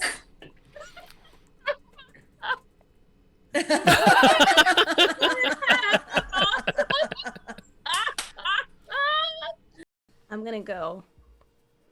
Common, Mother Clucker, do you speak it?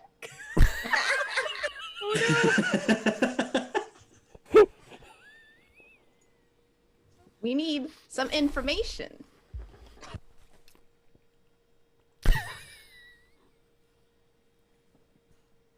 I'm not sorry, by the way. I'm heading that way. I'll tackle Oh, her she ass already has again. the potion. She already has the potion. No, she just handed you the book. And as soon as your hands touched it, she let go and run.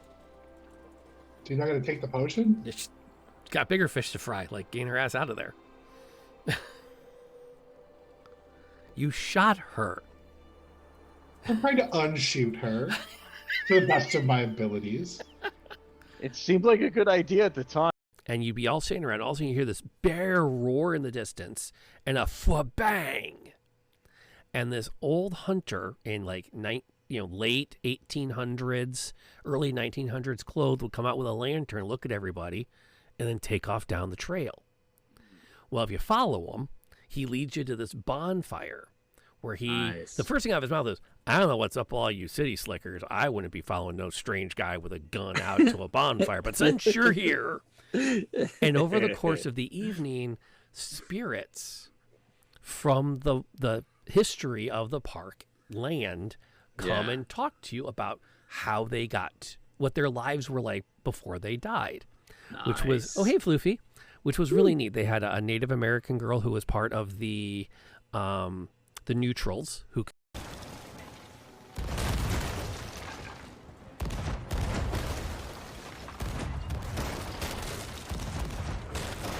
Oh, jeez. Boy, that sucks. Like, I feel bad for I've never seen this before.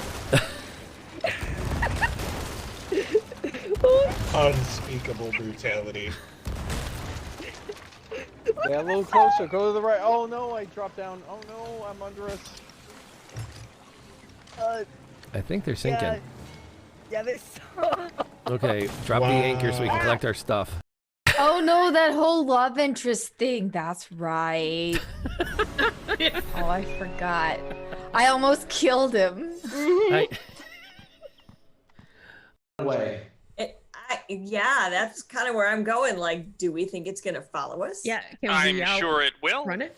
Yeah, I was gonna say, can we outrun it, or is it like something that's just gonna follow us no matter where we go? I don't think we can outrun it.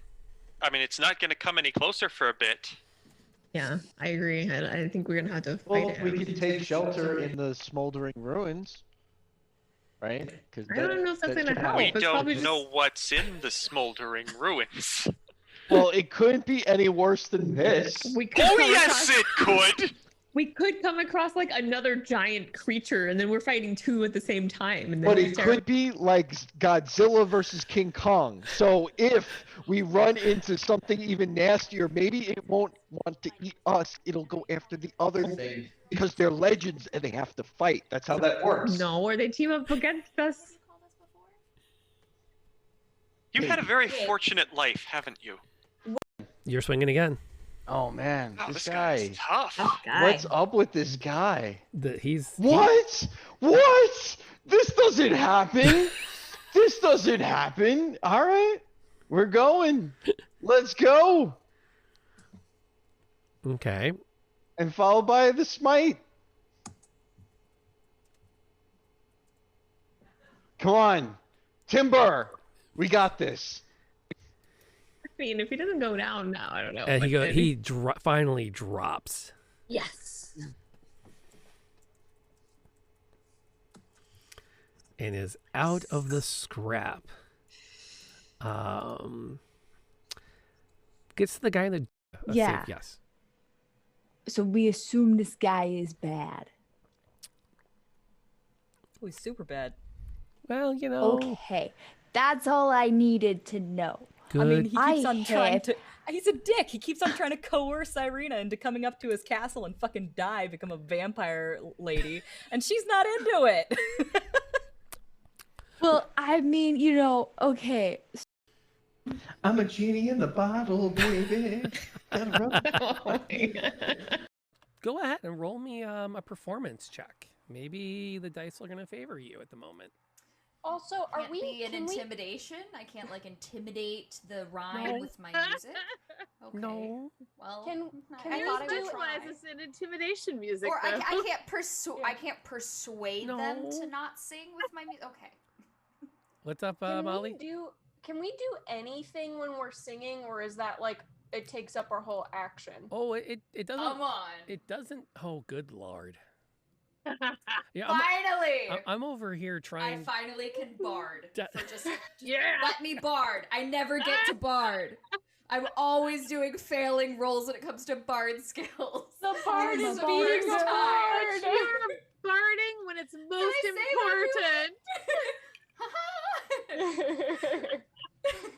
It's about time. MVP. Sweden is my lucky country. No All right. kidding. I feel like we should not. Okay, I have to ask in chat, what are the things that are turning around? Because they look like butts. They may or may not be corgi butts. What is up with corgi butts? They're cute. They're so cute. Look at them. Get it? Even I get that corgi butts are cute. Corgi butts are literally like loaves of bread. And you just want to like form them into little loaf shapes. And then gently roll them down hills. I am looking forward to my animated emotes too. I'm a little behind. I'm a little further down the get food the butts. chain, but they're so cute when they turn. I know. Push and I don't- butt I don't get spin. butts. Don't get the butts. We have yes. I don't get the butts. Sorry. No. It's okay. It's fine. really hard not to go Sir Mix-a-Lot right now too. I just want to put I that like out there. corgi butts and I cannot lie. No. No. We are not there yet, are we? So before we went on break, I did say, because we had can we please get to break? But I do want to take a second in the middle of the stream, because I try to do this throughout the stream, to thank everybody. All of the amazing art we were able to have for this, the theme songs, a lot of the supporting stuff, the signed cast photo, which I will mailing out hopefully at the end of this week. I'm having a hard time procuring photo envelopes, and I don't want to cut up that much cardboard to slide into things. So I'm trying to find some good sturdy mailers, so I can finish getting them all ready to ship, and get those out so that everyone in the cast has them, plus everyone that backed us. An extra epic outer thank you for coming by and that subscription. And Polymorph, thank you for renewing yours as well. And thank you to everyone who's listed here as a sponsor of the stream via the Kickstarter. And especially a thank you to Maceo. I feel really bad that I haven't seen him in chat tonight, so he might be taking tonight off, which makes me feel really bad that he missed the episode that was technically his. But we have a few other sponsorships open, so maybe we'll either throw him another one for free, or, we'll see how things work out. But all this cool stuff is here because you guys like D&D and you like these amazing players. And so you supported them and got everything to the table. I mean, maybe I'm part of that too, but I don't think I'm that important. I'm just God. Just a little bit. Well, it'd be a really boring game if it was just me. I think I've heard gods refer to themselves as boring and unnecessary before. I'll just say, I've seen this stream when it's just me sitting here. It's not this busy. So, we left off before the break with Sib running perhaps for her life. Is anything interesting going to happen in the next 45 minutes? Well, it took her about an hour to get there, so the next... I suspect that once we're cleared, JB is just going to click at me a lot. I know, okay? I know I said I wouldn't go in, but it was right there, and it seemed like a good idea. Look, you don't have to tell her. She doesn't need to know. We went around the outside. She doesn't need to know. It's like a lot of prolonged beeps. Like, it's like, beep. Beep, beep, beep, beep. Are you? I don't know what that means, but that's not good. Are you trying to convince a familiar to lie to his master? Not lie. Just limit his truth telling. Outlines. Outlines are really good. Yep, we saw the buildings. There weren't as many dead as we thought. Handsome Dan's definitely in there. I have a question. So you said it took about an hour to get there. Yeah. So that being said, Aveline and Katie have finished their short rest. Yes. And realized that Sib was missing. Yes. Okay. So meanwhile, back at the ranch. Literally. Aveline is very worried about her, specifically because the last bit of the conversation seemed like Sib felt responsible for some of what had happened. So she's like getting her stuff on and like trying to figure out which way to go. Honestly, Katie's probably going to be doing the same thing. What are you talking about? Sib's right. Sib? She was right there. JB is missing as well. Do you have a way to tell where he is? I do not. Unless he's within 120 feet of me. I don't think he is. So I'll both reach of them out. are just gone. JB? No, he's not within 120 feet, so they're gone. They're fully gone. Sam, do you have any idea? Did she say she was going back? I was working on this. You've talked about the selective hearing, Sam. But it's very very important to take a pause and listen. but they don't give me a chance. If they would just wait until I'm done, and then I would be open to hearing things. I can, I'm not good at multitasking. I can't focus on. Listen, I was doing good things here, and I just You were doing very good and helpful things. And thank you for that. But our friend might be in danger now. And yes. JB. Didn't you say that how JB works is that you have to tell JB? Right, I said stay with Sib, and they're gone. Can I go out to the front and see? I'm just like kind of muttering myself. I'm trying to look for a messenger's trail or anything, like tracks or anything. I'm like, she's light on her feet. This is dumb, but I'm gonna try. Sure, roll a survival check. Now the good 18. news is okay, those look like that symbol on the bottom, that funny whoopee thingy, where it says Nicky something in it. Yep, those are her boots. Perfect. Well, more like moccasins, really. They seem very light, which is nice.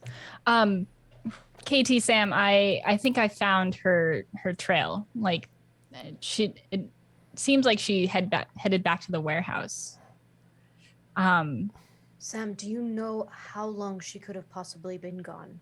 We've been asleep for maybe an hour. Do you know when she could have gone?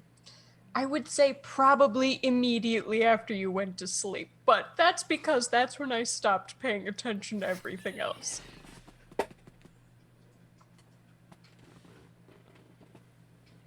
How are you feeling? I feel better. I don't necessarily want to go there, but I want to make sure she's okay. I'm the same. My magic is still depleted, but we could at least get there. And if she needs help. And you do have your hammer, so. I do have my hammer. That is very true. Sam, have you finished everything that you need to here? Sure.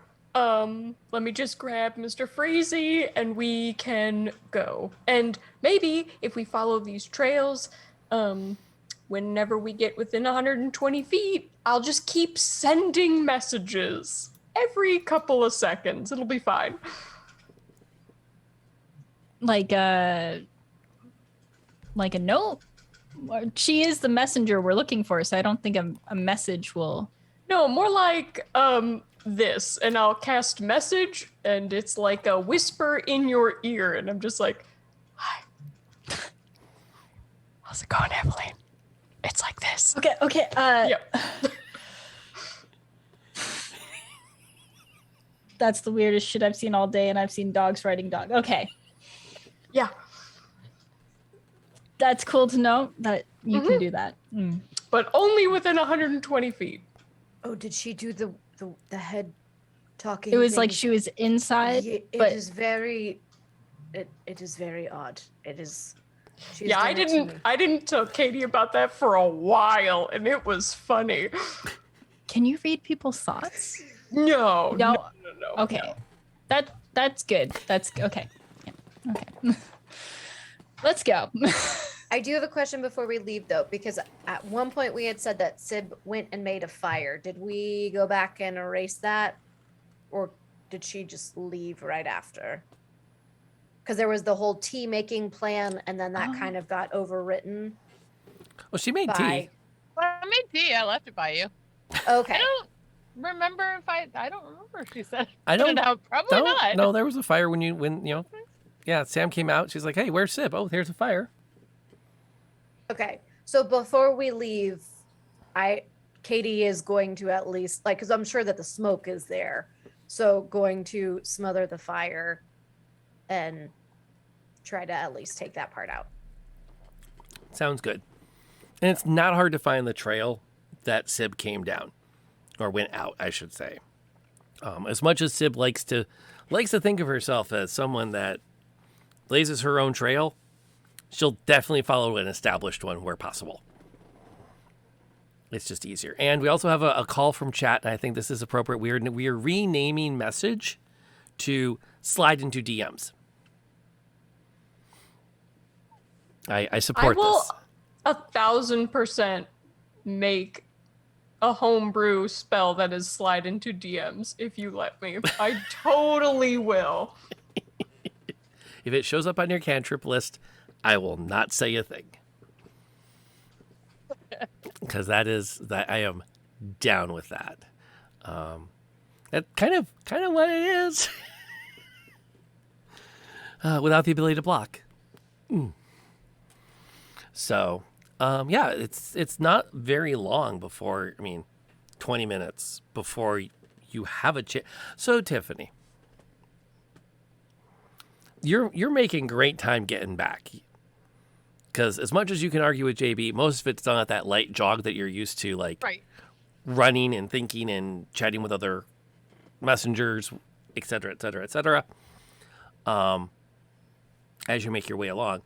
Are you doing anything in particular on your jog back, or are you just jogging back? Not take a straight path back in case somebody does decide to follow. Okay. Maybe take to the trees for a while so there's no footprints. Okay. But once you get a decent distance away, you're once I get a decent distance. Just okay. So you don't want to roll stealth or nothing crazy.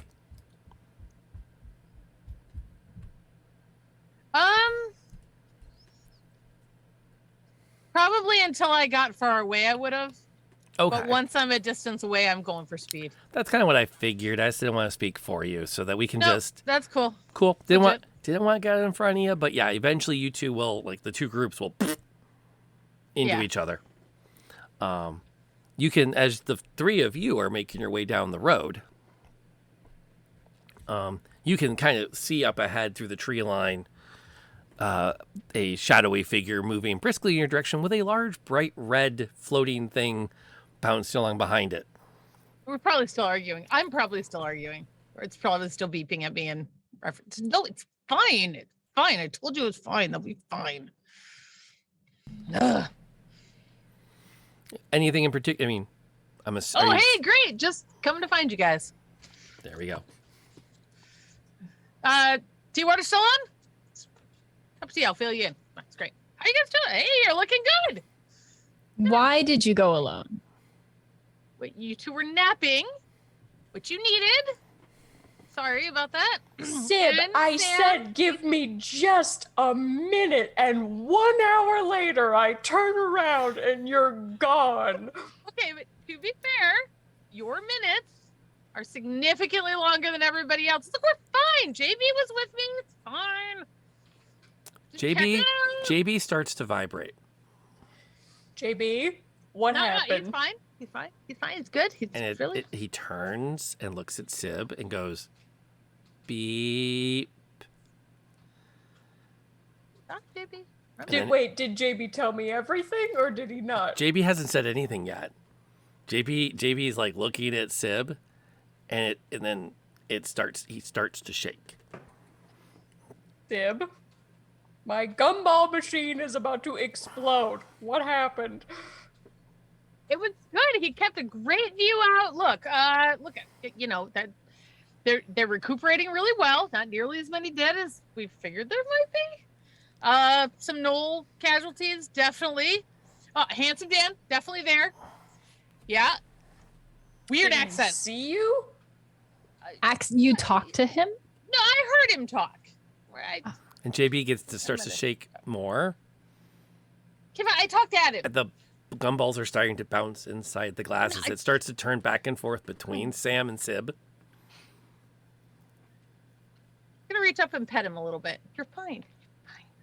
Look, it's all good. Look, I got some information. It's all good. I'm not very much information, granted, but they're recuperating. That's definitely where they live. I don't know what they did to stir up the gnolls, but man, did they piss them off. The one guy, the main guy. Did I tell you that? I don't. Oh my god, I haven't told you about anything. Okay, so apparently they were doing some kind of a deal with the gnolls, and then that didn't work so well, which is why the gnolls attacked. And yeah, it just got ugly. But yeah, no, we're good. We should move probably, or Sid. go back to the. Yeah. Sid, why did you go alone? Why did you go alone? I was just going to check it out. But obviously it did not end that way. You could have really been hurt. JB starts bouncing. We are a team, Sib. We are a team. We do not go alone. Well, all right, I'm sorry. For what? Because I almost killed you once, I want to take you and almost kill you again. You gotta recuperate first. Evelyn can only take so many almost deaths in a week. I think we're up to 4. That is a fair point. But Sib, this was not your fault. Any of the things that happened was not your fault. You cannot put that on yourself. And you cannot try to make up for something that's not your fault. We were all there. And you did not know exactly where we were. You did not mean to bring them back. And we Also, did not can't hold take that a 3-day-old into combat on your own. Okay, well, Sam, to be fair, I Sam. tried to send him back. He's very loyal. We're gonna have to discuss that. That's a lot of pressure. You sent him into battle. That's on you. Maybe we could make him like a helmet. I could fashion a helmet to go around so that he could. Anyway, Sib, that is beside the point. No, the helmet first. I think that's a great idea. JB and a helmet would look. We really can work on kick that. butt. But Sib, you need to understand that I and I believe Aveline, neither one of us blame you for what happened. Well, At this point, JB starts to spill gumballs. Like it's just like they start shooting out, and everything comes out. Oh, so he tells me everything. Oh yeah. I think Sam just immediately goes white. Sib. Yeah. So let me Okay, get you this- can't. Out of context? Maybe? I don't know what he told you. Let me get this straight.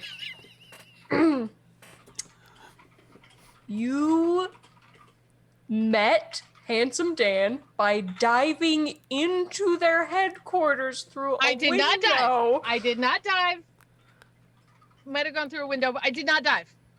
I'm not reckless. I've been doing this a long time. It sounds like you've been pretty reckless. I thought you were just going to scope around and come back with intel. Around is not inside.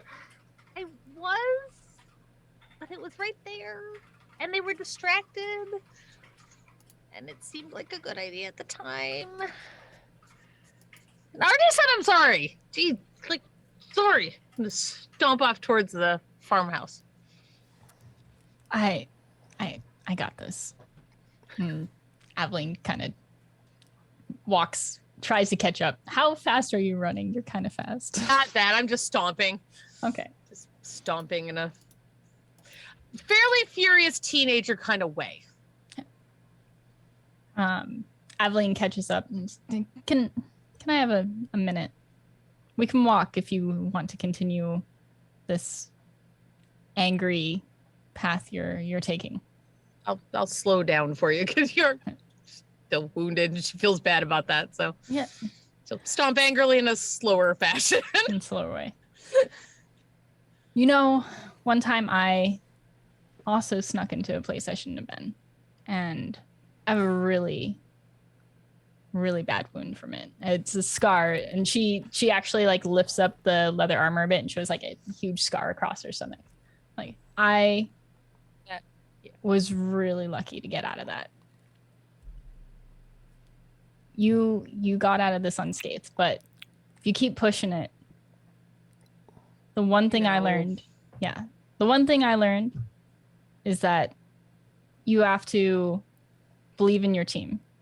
And that's what we all are right now. Right? I really had a team.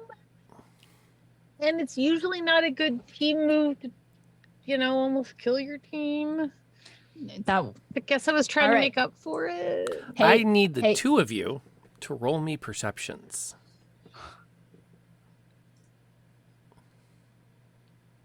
Natural 20. It's a 24. I assume me and Katie are just picking up gumballs right now. Picking up. So actually, I was going to say this. Picking up gumballs, and Katie is going to quietly tell Sam that was not fair. That was not fair of you to outburst like that. I got emotional. It's not. I understand. It's not right. I want to help too, and I'm upset that you guys keep getting hurt. And I have taken no damage, and I have not been hurt at all. I've Katie's been just going to tossed around gently like a put her child. hand on Sam's head. You are valued, Sam. You help. You saved Aveline when I could not. And then we can go on to that. Okay. Perfect. You have a chance to notice that Sib and Aveline have stopped. As mid-sentence, Sib will freeze in what she's about to say, because you can see out over the slight hill, just out on at the far side of this clearing, you see 4 figures spread out moving towards you. As the grass kind of moves, you can't really make out much of their bodies because the grass is so overgrown, and you're squinting to see what it is that's moved out towards you. When you watch as a gnoll steps out of the tree line and starts to make its way across, as it's scanning in your general direction, looking for motion. And then it pauses and sniffs the air, and all 4 of you will hear it bark. That horrible half laugh, as it seems to have caught something in the wind. Does it look like the walking gnolls or the riding gnolls? It's a walking gnoll. It is not a dire hyena. Does it have a hat? It's not wearing a hat. I looked it up. Pluto wore a hat on multiple occasions. That the hat hypothesis has counterpoints. I think it's really the pants hypothesis. If you have pants. But Donald Duck doesn't have pants. Donald Duck isn't a dog. And he should. If you have a piece of clothing. Nah, because then hats still count as clothing. Regular To be gnoll. fair, that was 100 years ago, and if you have a shirt or pants. Yeah. Transparent silk, that's a whole different story. But you can hear that that, and all 4 of you will hear that laughing, barking sound as it starts to, and you now can look out and you can see that it's coming towards you. It doesn't How look far away? 100 yards at this point. It doesn't look like It's it just spotted you, but it's got something on the smell. There's these things moving through the tall grass towards you that you can't completely make out. I'm going to fill them in. Those deep grass. They look like they might be moving kind of like a wolf or a large dog, maybe. I think we have company. Maybe. Who can throw things very far? Is that how do you transfer that skill? I can shoot a longbow. Does that? Where is this going? Okay, I have magical tinkering, which means that I can create an item from a pebble that emits an odor or a non-verbal sound. I would like to make the odor of I don't know, a rotting, a hot dog, a hot dog in a 7-Eleven. And I would like to put on a rock, and I would like someone to shoot it in the opposite direction. Yeah, so they get distracted by the scent and follow the scent, or it distracts them. Mm-hmm. All right. Okay, so depending on what it is, can I shoot it out of the, put it on the end of an arrow and shoot an arrow? You could wrap some leather around it and throw it off. Yeah, let's do that, because I've got a longbow shoots about 150 range, so 150 feet. So yeah, that'll buy you some 150 feet, space. so let's try that, and I'll try. Maybe you could do a couple. Well, Wait, should it be like a hot dog or should it be like a person? Well, just rotting flesh. To be fair, person a hot dog is kind of Or like, similar. I mean, odor. It could be like blood, like the smell, like a fresh wound smell. Maybe it'll be attracted to that. And it smell like us? I think It maybe can. poop smell that would, confuse its olfactory senses and maybe not want to go to it. Wait, can you only do this once? I can do it 3 times. Okay. Have a smell that smells like us, launch it that way, and have another smell near us that smells like grass Something or else? something. Anything else. Oh, that's true. Okay.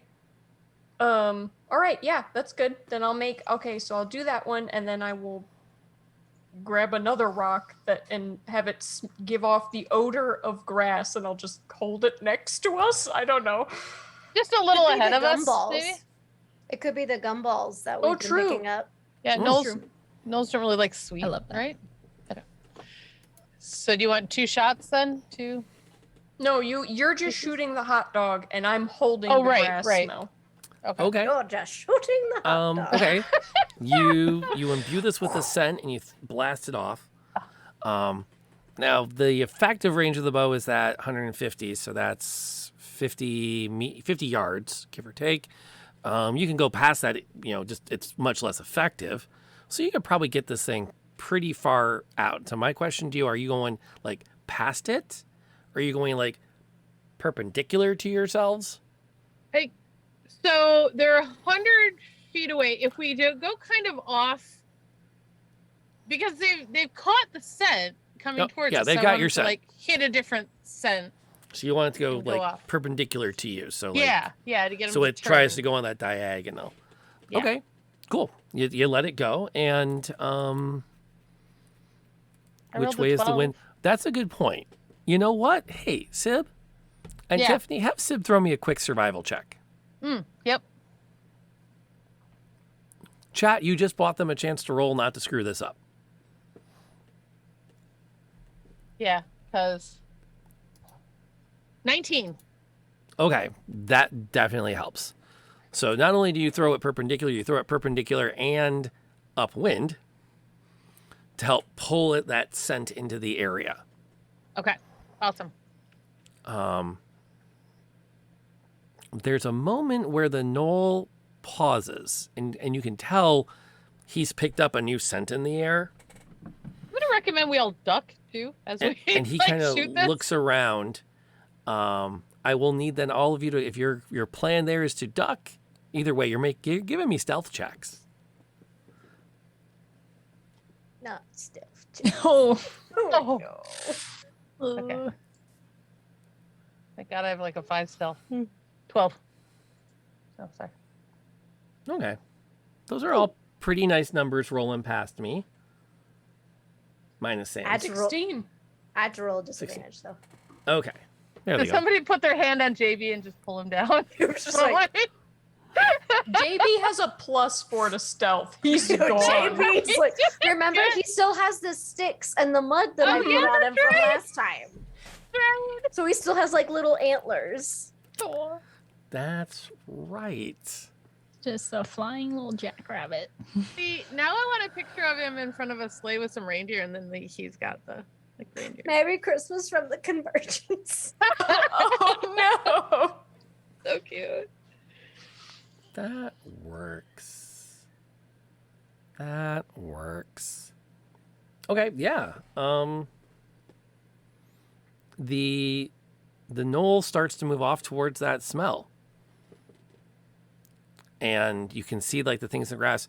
As you're watching the grass line, a shape rises up and and takes a look around, looking in your general direction. It's roughly the size of the gnoll, except that its body looks nothing like it, in the sense of it's almost skeletal. It has the same hunched shape. Its hands end in claws, but the claws seem more massive and elongated, partially because the flesh on the fingers has been pulled back so far. And you can make out the shape of its skull as there's no meat or fat there. Does this look like one of the things that was surrounding the gnolls when we first saw them? Walking down the Yes, road? it does. So these are creatures that work with them or are under their control.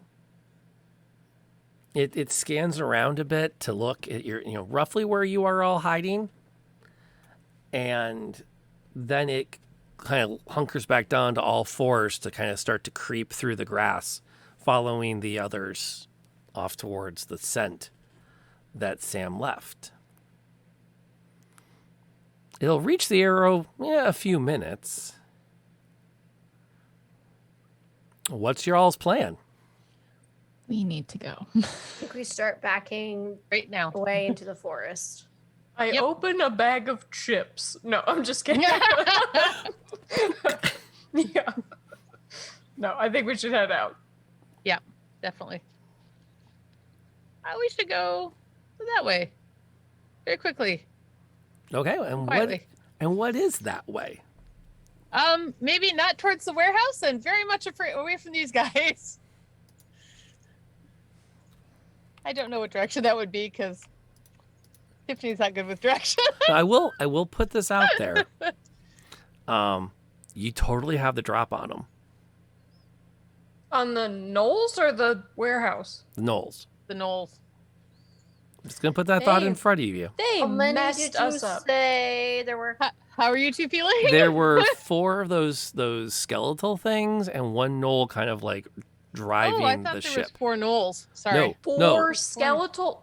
Didn't like 2 gnolls F us up? Like Yeah, but the skeletal. We didn't fight the we don't skeletal know. things. We have no idea. This is not Katie thinking Gnolls, about this. gnolls on gnolls were bad. Yeah, the Or gnolls on that the did not dire work out hyenas were bad. But if they're just skeletons, going in Katie's, but they're just skeletons, they don't have bones, so maybe they're weaker. right, but I feel none like of I could us maybe can just heal. slice through them. Right, like you just take a Undead. hammer and they're bones. Like I can break a bone with my hammer really easily. But I just wanna clarify, none of us can heal, and you would like to run into battle. Can Katie roll me a religion Maybe check, like please? it's a bad thing. I can. Which I have a +0 somehow, but that's fine. I have a +5. How is that possible? 7! I have a -1, so that's good. 7's good. Ish. How did you? I don't know. Why do I have a +5 to religion? I don't understand this. It's my influence. Clearly. Oh, because it's based I off don't have it myself. It's based off Explain why she has intelligence. more. Oh, it's based off intelligence. It's based off intelligence. I've just studied everything that You know Katie what? has told me. And okay, roll me again, but this time roll medicine. Medicine? That's Okay. a better one for the situation. Okay. Oop. Yes, the null hypothesis. I'm down with that. Oh, hello. Bonito! Well, that's a happy little 22 there. That's a happy low. That's a happy little 22. On top of all of the other data you're considering, Katie is also going to pick up something very unique to this moment. The that thing that rose up didn't move like something that's alive. Okay. It but mo- it's like real. Yeah, It's not it's like real. An illusion. It's not an illusion, Okay, but it moves like something undead. I'm good at undead things. Just saying. What would Mackenzie say if you ran away from a fight with the undead? Well, I don't know. Mackenzie's just a blacksmith, but I mean, she is kind of a mother figure, so I feel she'd Okay. probably be a little disappointed, you know. Yeah. There are other adventures to be had. You If you we're can doing this, slip we're doing away, this. or you've got the drop on them. It's up to you guys. I think I like, especially after that point, I would kind of whisper to Sam and be like, I think we can do this. I think we can. I trust you. Now you are not useless. Thank you. And then, so can we So where are we in relation to them? I guess I'm just having a hard time visualizing that right now. You've got this field that's tall, overgrown grass and shrubs. There's a tree line about 100 yards ahead of you. Okay. And the gnoll and the undead are making their way towards it. Mm-hmm. Everything else is you tell me it's there at this point. If you need more, you tell me you want it. Okay. And they're about how far away? Because Aveline and Sib are in front of us. You've had a chance to kind of crawl together. All together. Yeah. So they're about how far away from us? The things? Yes, the things. 60 feet, 70 feet. 60 feet. Okay. It's going to be 75 in a few moments, then 80. Okay. And then eventually they're going to get to that arrow and go, so that's what smells so weird. Mm-hmm. Mm-hmm. And the formation in which they're moving towards the arrow, it's the undead things, and then they're actually all about togetherish in like a wide line that's all kind of converging on it. Okay. Okay. They were looking for something when they came through here. Okay. They seem to have found it. Mm-hmm. Bleeding human. It's a good smell. But not half orc. Aveline. This is all your fault. Still slightly bleeding. What? Okay. So I think. So if we're all together, then they all heard me whisper. I think we can take them. Yep. So then I am gonna start.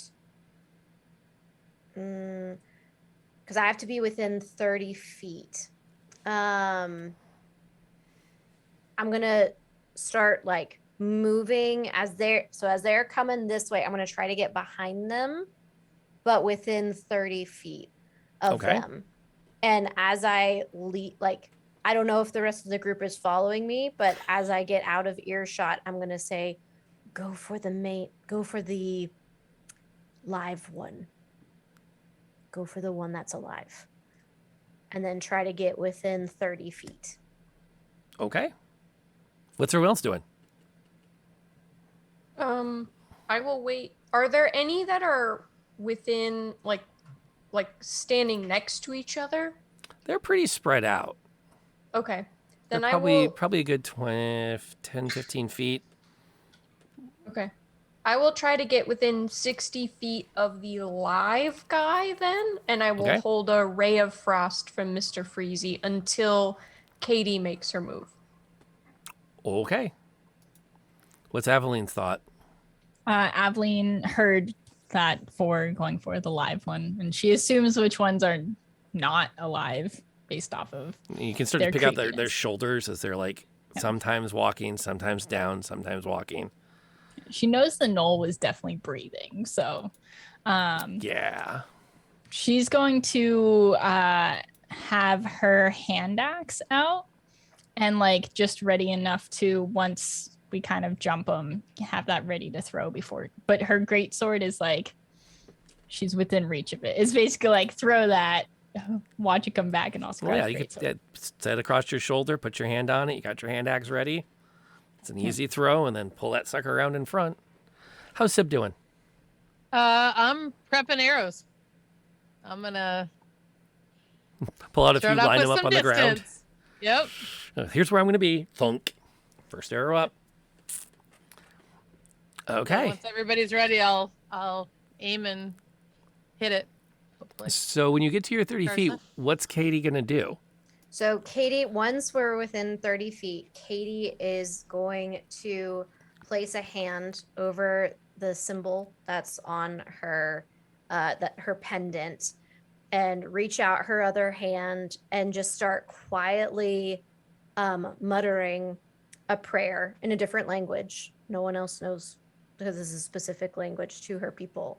And basically channel turn undead, which basically means any undead within 30 feet must make a wisdom saving throw, and if it fails its saving throw, it is turned for 1 minute or until it takes damage, and it must spend its turns trying to move as far away from me as it can. Mm-hmm. So, and they have to do a DC of 13. Okay, so you start to chant and pray. You can see the ear on the gnoll twist towards you as soon as you start. Mm-hmm. And he turns around, and you can see as he's got a bow, and he has this confused look. The rest of you see that there's this momentary, like you can kind of half hear the muttering, and then suddenly, from your point of view, bright yellow flames burst around Katie's form. They kind of surge as though there's a bellows powering them. And then she issues the command for the undead to be gone. And I'm going to throw some dice down. Where is this? Sure, kind of like that. It's a wisdom save? Yes, DC of 13. Okay. Boom, boom, boom, boom, boom. Bink. Okay, so that would be the first action. What's everyone else going to do in their surprise round? The moment. Go ahead. The moment that gnoll starts to turn, like the moment it twitches its head in acknowledgement to Katie, Aveline's gonna launch her hand axe at it. Give me your attack roll. All right. She wants to hit its face, by the way. I want to make that very clear. Like really badly, like enough to you might miss. You're trying so hard to hit the face. Yeah, because it's 10. Aim small, miss small. I'll hit a general part. Like 10 is totally. Oh, whoa. It's a 15. With that, it'll hit, but it won't do anything crazy with it. So you can roll your damage. That's fine. Shadow's got your back. We'll put that back on the cooldown. That's 6 points of damage. Chunk of damage. Nice. That will connect, even though hit points are an abstraction. I will definitely roll that's going to be a wound. And it will howl in pain. Everybody else, let's go. Sam, held action. Yeah, the ray of frost on that guy. Okay, roll it. Okay.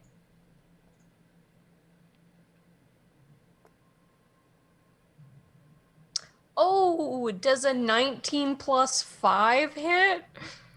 I wonder.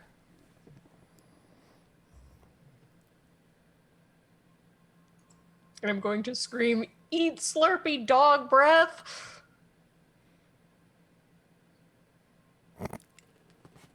Oh, that's not... Oh! And a 7 for damage. And his movement is decreased. What is it decreased to? Reduced by 10 feet until the start of my next turn. He's coated in frozen slushy, which, have you shown off your t-shirt on stream yet? Oh, yeah. I have a slush puppy shirt. Yes. Heck yeah. She's all in on this. Repping it. And then I believe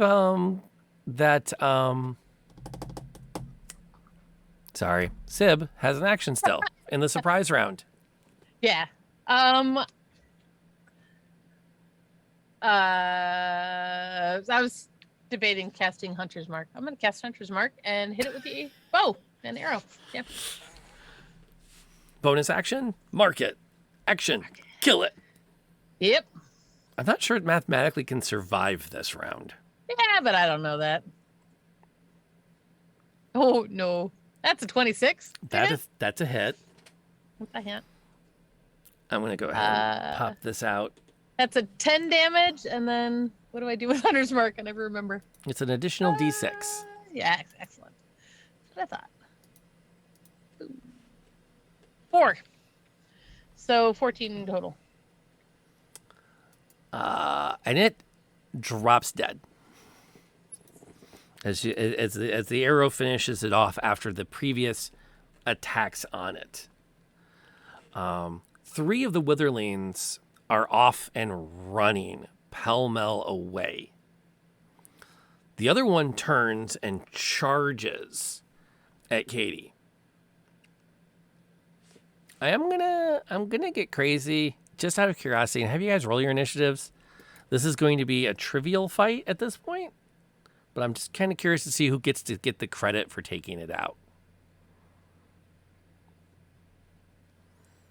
Let's see here. So Sam, I think, goes first. No, Sam. I rolled a natural 20. Aveline's going first. Katie and then Sib. So 16. Oops. I'm third with a 19. Wow. Yeah. I know. We all rolled really Wow. high. Feels awesome.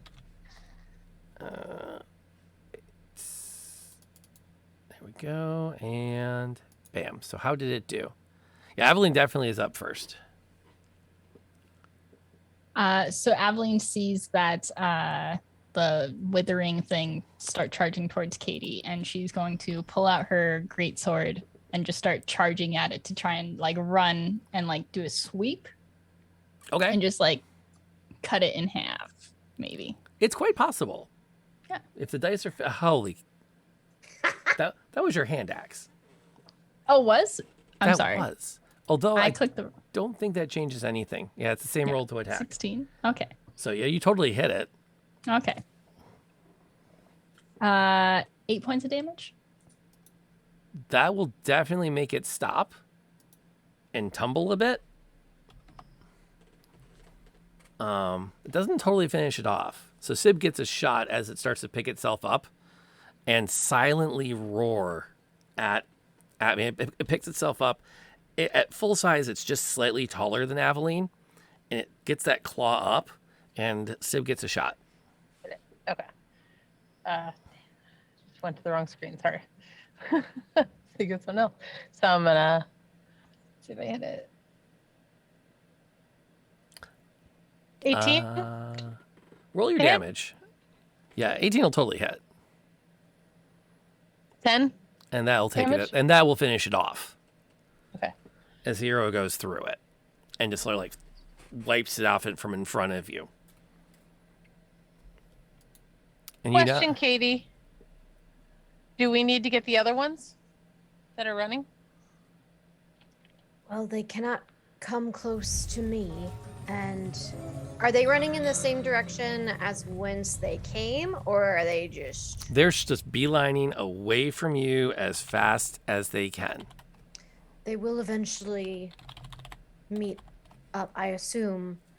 They will, unless they have no tether now, to... What do I know about witherlings? Like, or the sorts of undead ones? Because I'm assuming that was like their handler. And once their handler is dead... Undead generally have like some driving purpose. So without someone directing them, they will follow their default purpose.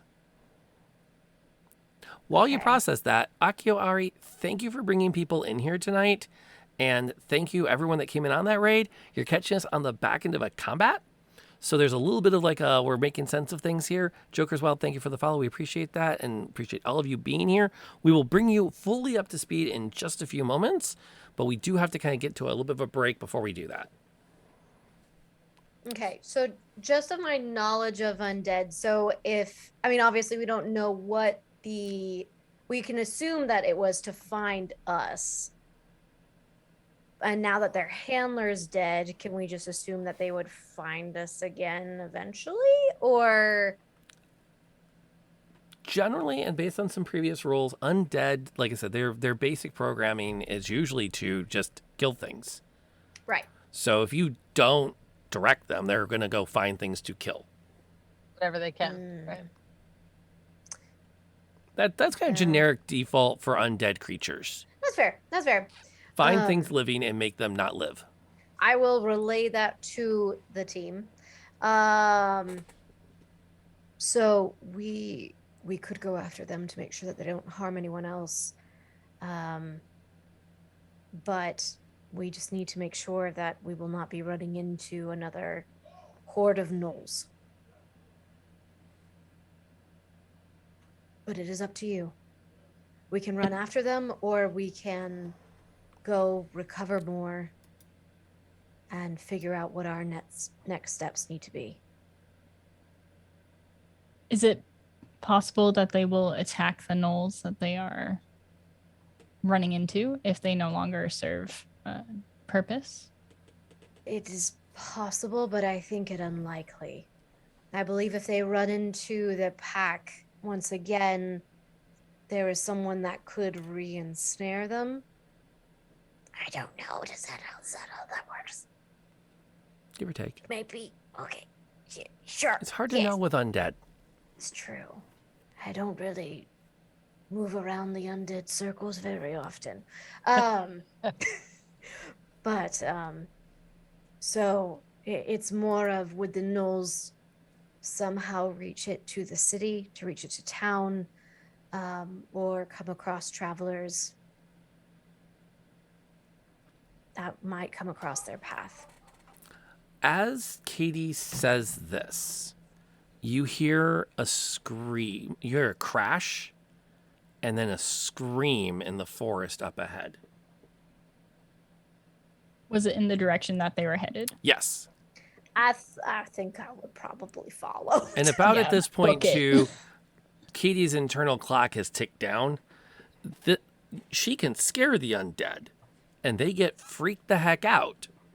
But there is a point when their programming takes back over. Takes about a minute. It's been about a minute. Is the direction of the scream the same direction as the warehouse? Or Yeah, no? it is, generally speaking, but there's no way they have gotten to the warehouse at this point. Okay. Yeah, I think Katie would take after him. Okay, before Katie does, I want to hit her with Longstrider. So she can really go? So she can really go. Okay. Okay. This just got really interesting. And by the way, Raiders, thank you for coming in. We are playing The Convergence. It's an original Dungeons & Dragons homebrew game that I wrote.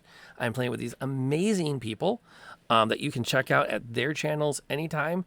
If you're following the chat, there are links there that kind of a little bit of up to speed, plus how to find these great people as well. We are relatively close to the end of a night, so we'll do a recap before we end the night so you can see what you missed. And thank you again for coming on in. We really appreciate all of you being here. Yes, Katie is incredibly fast now. She is outpacing everybody. Well, I have one question, because if I do it at second, do I have a spell slot of second level?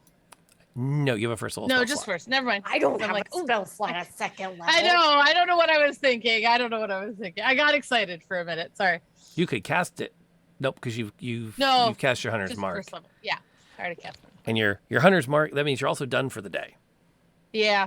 You But I burned think both with of the your little spells. ones, it'll be all right. Okay, fair enough. Take off after. Katie takes off, like just blasting along the trail to what she can hear. As you kind of come over a couple of hills and around the tree line, you see what looks like a makeshift hunting blind that has been smashed over. And there's a woman in a black dress with a white collar. That's kind of a laced collar around it. Trying to keep these things back as they kind of are starting to surround her. The rest of you are not that far behind Katie. She's got a 10 extra movement feet, so she's outpacing you, but not like flash level outpacing you. Katie's the first one on the scene. Okay. I think the minute that I would get visual on that and take in what's going on, I would immediately go to step in front of the woman if I could make it, and then cast Sacred Flame the minute that I get there. Okay. It's given that these are not that much tough. I mean, these are relatively weak in just 3 of them in one fight. We're just going to role play it out, keep life simple. Okay. Again, the outcome of combat really isn't in question at this point. And I don't think you have to burn that many resources in order to destroy them. Just for the record here. But yeah, you can charge in there and place yourself in between the woman and the things. Yeah. They will happily go after you first. As you call down that first blast of energy on one of them. It's just for my math, it's a dex save or a wisdom save? It says yes, it is a dex save of 13. Okie doke. And he's just cooked. Just have my shield up in front of the person and my hand out. Sib's the and it's next. just Yeah. Going. Sib would be the next one on the scene. And you watch as Katie just cooks one of them as she pulls down the light of the heavens. What's Sib's action when she comes into view of what's happening? And I'm going to shoot one. Wait, I didn't hear the first part. Oh, I just yelled out, she's awesome. Awesome. And then you so shoot cool. one. And then I shoot one. I like that. That works for me. 26 to hit. Yep, that'll do it. Aveline comes around the corner and just like you jog right past Sib as she like lets the arrow go, and there's a moment where you're like, I can outrun the arrow. I can't, never mind. And you can see that Katie has squared off with two of them. Well, it was three. She cooked one. Sib shot another one. And the last one's like bringing its claw up to bring it down on Katie. You can't quite make out whoever's behind her. There's somebody there because you know. What's your name? Stanton Carlisle. Oh, you're trouble, ain't you? Nightmare Rally is. Sorry, everyone, about that. I did not expect that audio to happen on my end. What is Evelyn doing? Well, it's funny that you mentioned she was trying to outrun an arrow because she was definitely trying to at least catch up with Katie, being like, what the fuck? Why is she so fast? Why is she so fast? Like inner competitive, like it's like just sweating so hard. But she would like to take her greatsword and kind of kebab this guy. Just that's the goal with that. Let's see. Okay. How'd she do? 14. Yeah? Okay. They're not hard to kebab. Roll your damage down, just out of curiosity. Ooh, 13. It's kebabbed. Can I just lift it up? Oh, yeah. And it kind of like falls apart off of the blade. And as it does, you have a chance to see. Check your Discord, by the way. I love that. If you haven't, to see the person standing behind Katie. A woman in a simple black dress with a white lace collar, black hair that's trimmed neatly in bangs. You've met this woman before. Aveline just pauses as this body falls like down her sword and just like crumbles apart. And oh, fuck. And she just like drops her sword and just runs up to her. It's like, Clarice? Just in total shock. The woman watches as Aveline comes charging at her and takes 2 steps back, throws her hands up in front of her, and there's a glimmering wall of energy. I'm sorry, do I know you? Instantly, like she stopped short, like hands up, like, and she looks just like her. We are going to pick that up next week. What?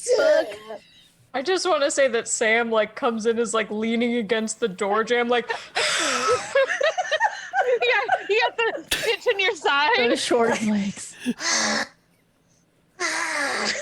JB's like holding your. Yeah, like literally like- JB is the only thing holding me up, just sweating. A bun is completely undone. Just such long legs. Yeah. I realized, like, at some point I should hit you with Long Strider. You can be the same pace as the rest of us.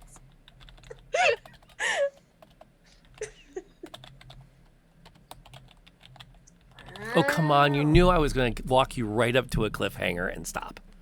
I know, but it's still unfair. I'm surprised you didn't stop at Clarice. Like, no, Clarice. Oh no, that's a better cliffhanger now. It's a good cliffhanger. She has magic. Clarice. Just enough. Just enough.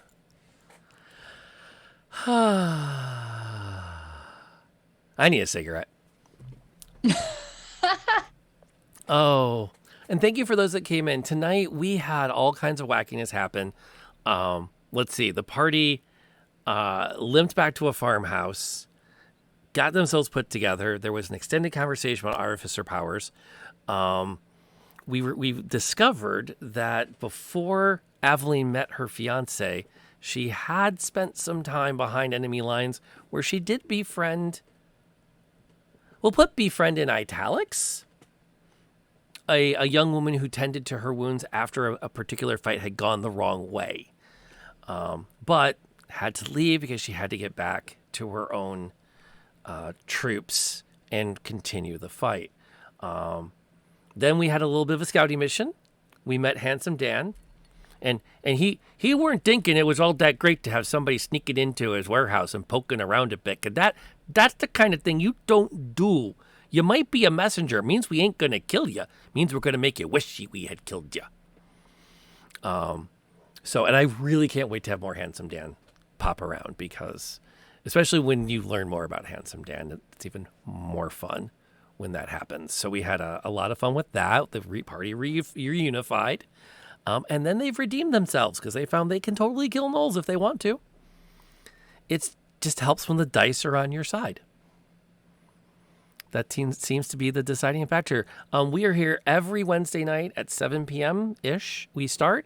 And we're continuing with this ongoing original story.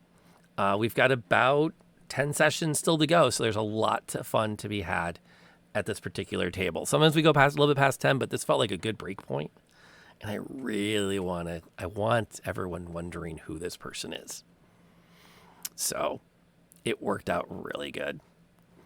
Don't worry, Handsome Dan probably has other friends and family from that neck of the woods. So, yes, the DM made the mistake of saying he likes an NPC. There are NPCs I like that you also like.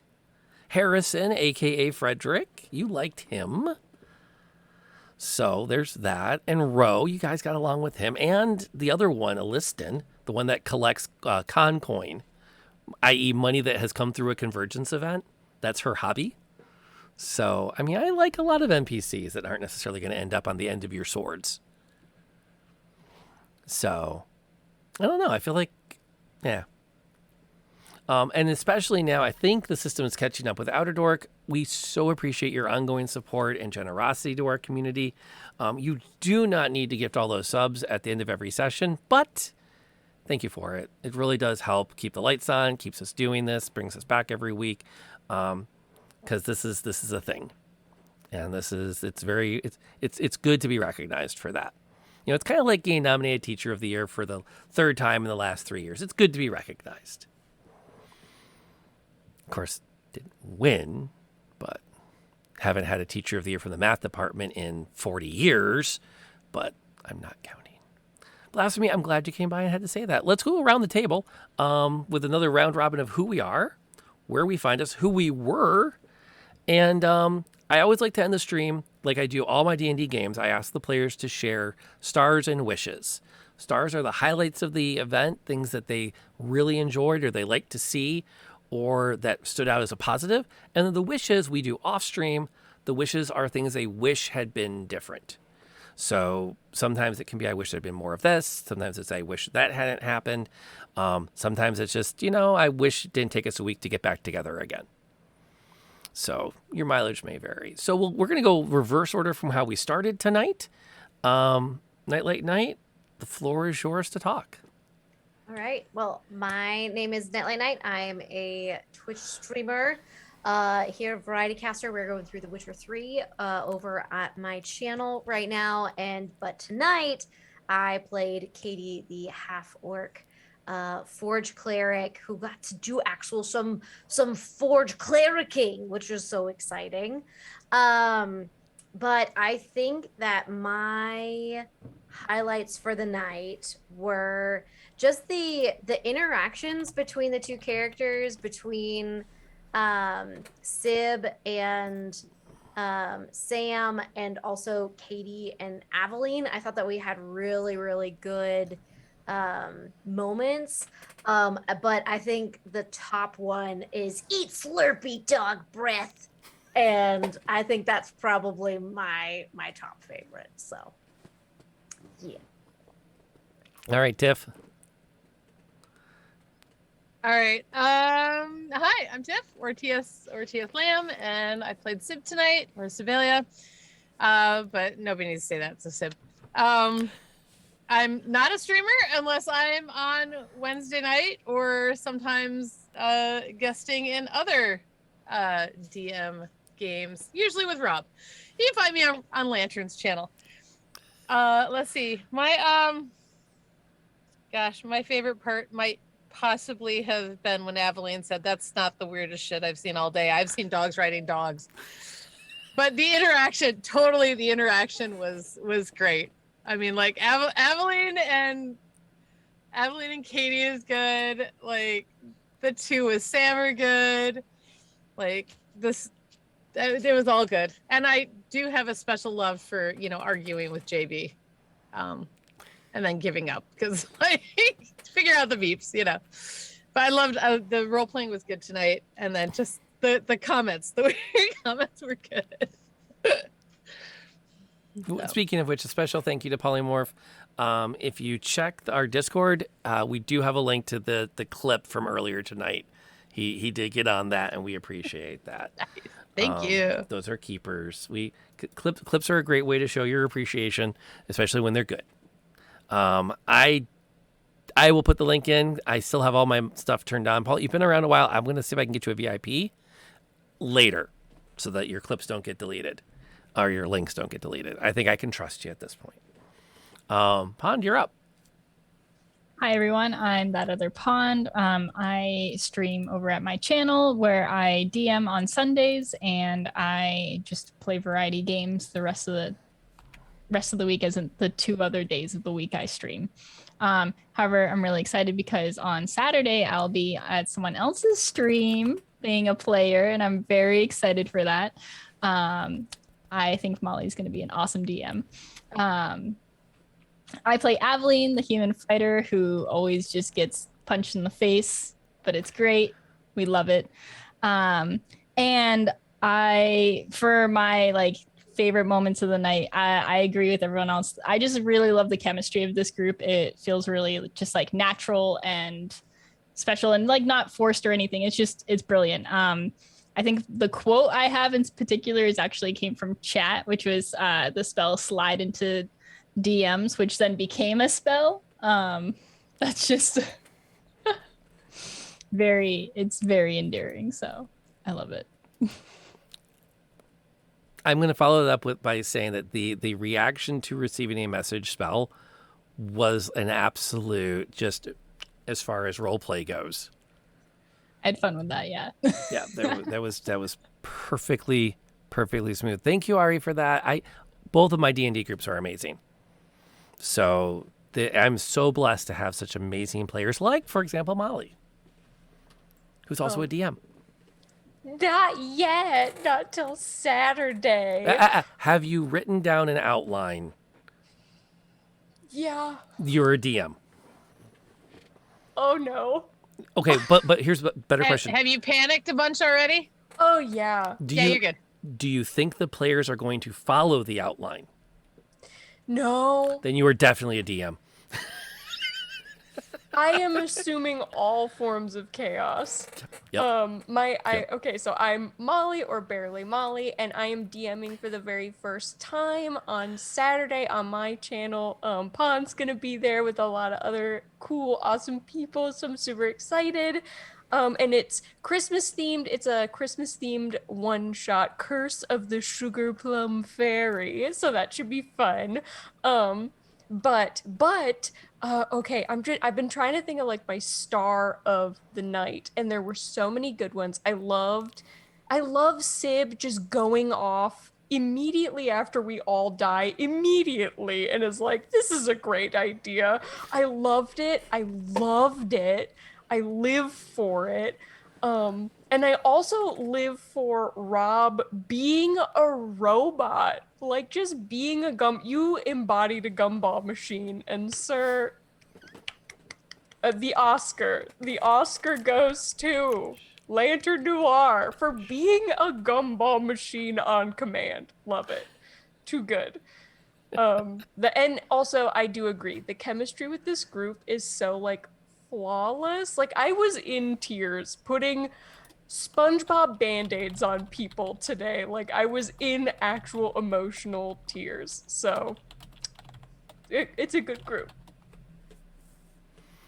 I'm gonna I think it's interesting because a lot of there's a lot we haven't gotten to yet because I'm adjusting my planning to how much everyone has fun just being in the moment, which is really neat. I may or not have actually had to break out my stopwatch to go, okay, they've got a minute before this thing wears off. The combat lasted about 3 seconds, so they're going to get about a minute to talk amongst themselves before something going to happen. And then the minute ran off. I'm like, okay, it'll take them about 2 more minutes to find, we'll call her Clarice, from where she is, and Q. So it was really fun, and it's neat. And I think I'm finding my stride to know when to interrupt you guys with action, where it's like you get your role play, and then that moment where it's like the director says, okay, and this is where something's going to explode. So a lot of fun. And for those that don't know, you need to be back here Sunday night at 7 because Akiwari, the amazing individual that brought the raid in, is playing in my Sunday night game, where she plays Sharkira, a dark elf wizard that pretty much does whatever will cause the most chaos she can do in that moment, which is a ton of fun at that table. It's a really neat mix of players as well. And I'm so stinking lucky on so many fronts. First, I get to have these 4 amazing women at my game table, which is amazing because they're amazing players. I'm lucky that we live in a universe like middle school me would never imagine. Well, middle school me would never imagine talking to a girl. So let's set that aside. But middle school me never would have imagined playing Dungeons and Dragons with people that I simply know through the internet all over the country. And so I'm so lucky there's that. I'm also lucky for these individuals I will always sing the praises of because they helped, they put their faith that this stream was going to be a good one. They put their faith that we would produce a good game. They backed us during the Kickstarter and they made sure that happened. And so I am deeply indebted to all of them and their support, especially Maceo, who we did not see in the chat tonight. I feel a little weird because they've been here to all the other episodes and then something must have come up. But this is their night. They officially sponsored tonight's episode through that Kickstarter. So a lot of the bells and whistles we have here are because of that generosity. It also ties very well into Outer Dork's generosity, who is a regular here with not only showing support, but also holding us honest about the rules. And there's nothing wrong with that. I love when my chat has a rules debate happening while we're playing because I love having my chat active. I like to think I'm building a community here, one follow at a time, and I like it to be a positive one. So thank you to all of you for all of that amazing stuff. Ain't no laws when you're drinking White Claws. I'm not sure I fully agree with that. How many episodes are there so far? This was episode 6. So we had 2 episode zeros because we did 1 during the Kickstarter, and then we did 1 right before we started playing. And then we're on the 6th episode of actual gameplay. There will probably be between 6 and 9 more episodes, depending on what happens and how long they have to scream at Sib for trying to get herself killed. Which I feel like that's going to rate relatively high on the things they have to do front. Just, for where that's at. What can we do? So I have to pay this forward. We have amazing people at our table here. I'm definitely feeling a need to share that particular love. And there are lots of places we can go with it. So I'm kind of taking a peek to see who's on. And I think what we're going to do tonight, United Adventure Company runs tabletop RPGs. They've got a game going tonight. And I think I'm going to let y'all drop in on them and show them some love and some support. So let me get them pulled up here. Oops. It helps if I click in the window. There it is. And they are indeed up and running. And so we're going to get ready to get that fired off. Thank you all for coming out tonight. We really appreciate you and all of the support. I will be back. The next time you will see me here is Saturday morning for my Coffee and Chaos. So hopefully you pop by for that. And then you go over to Molly's stream for some seriously fun D&D while I go off and live stream via Facebook, so it won't be on Twitch, my kids' dance recital. Because we have a lot of people that weren't going because it's a story. And then Sunday night, 7 p.m., we're back for more D&D. So thank you all for coming out tonight. Thank you for also, please, thank you so much for being here as my players.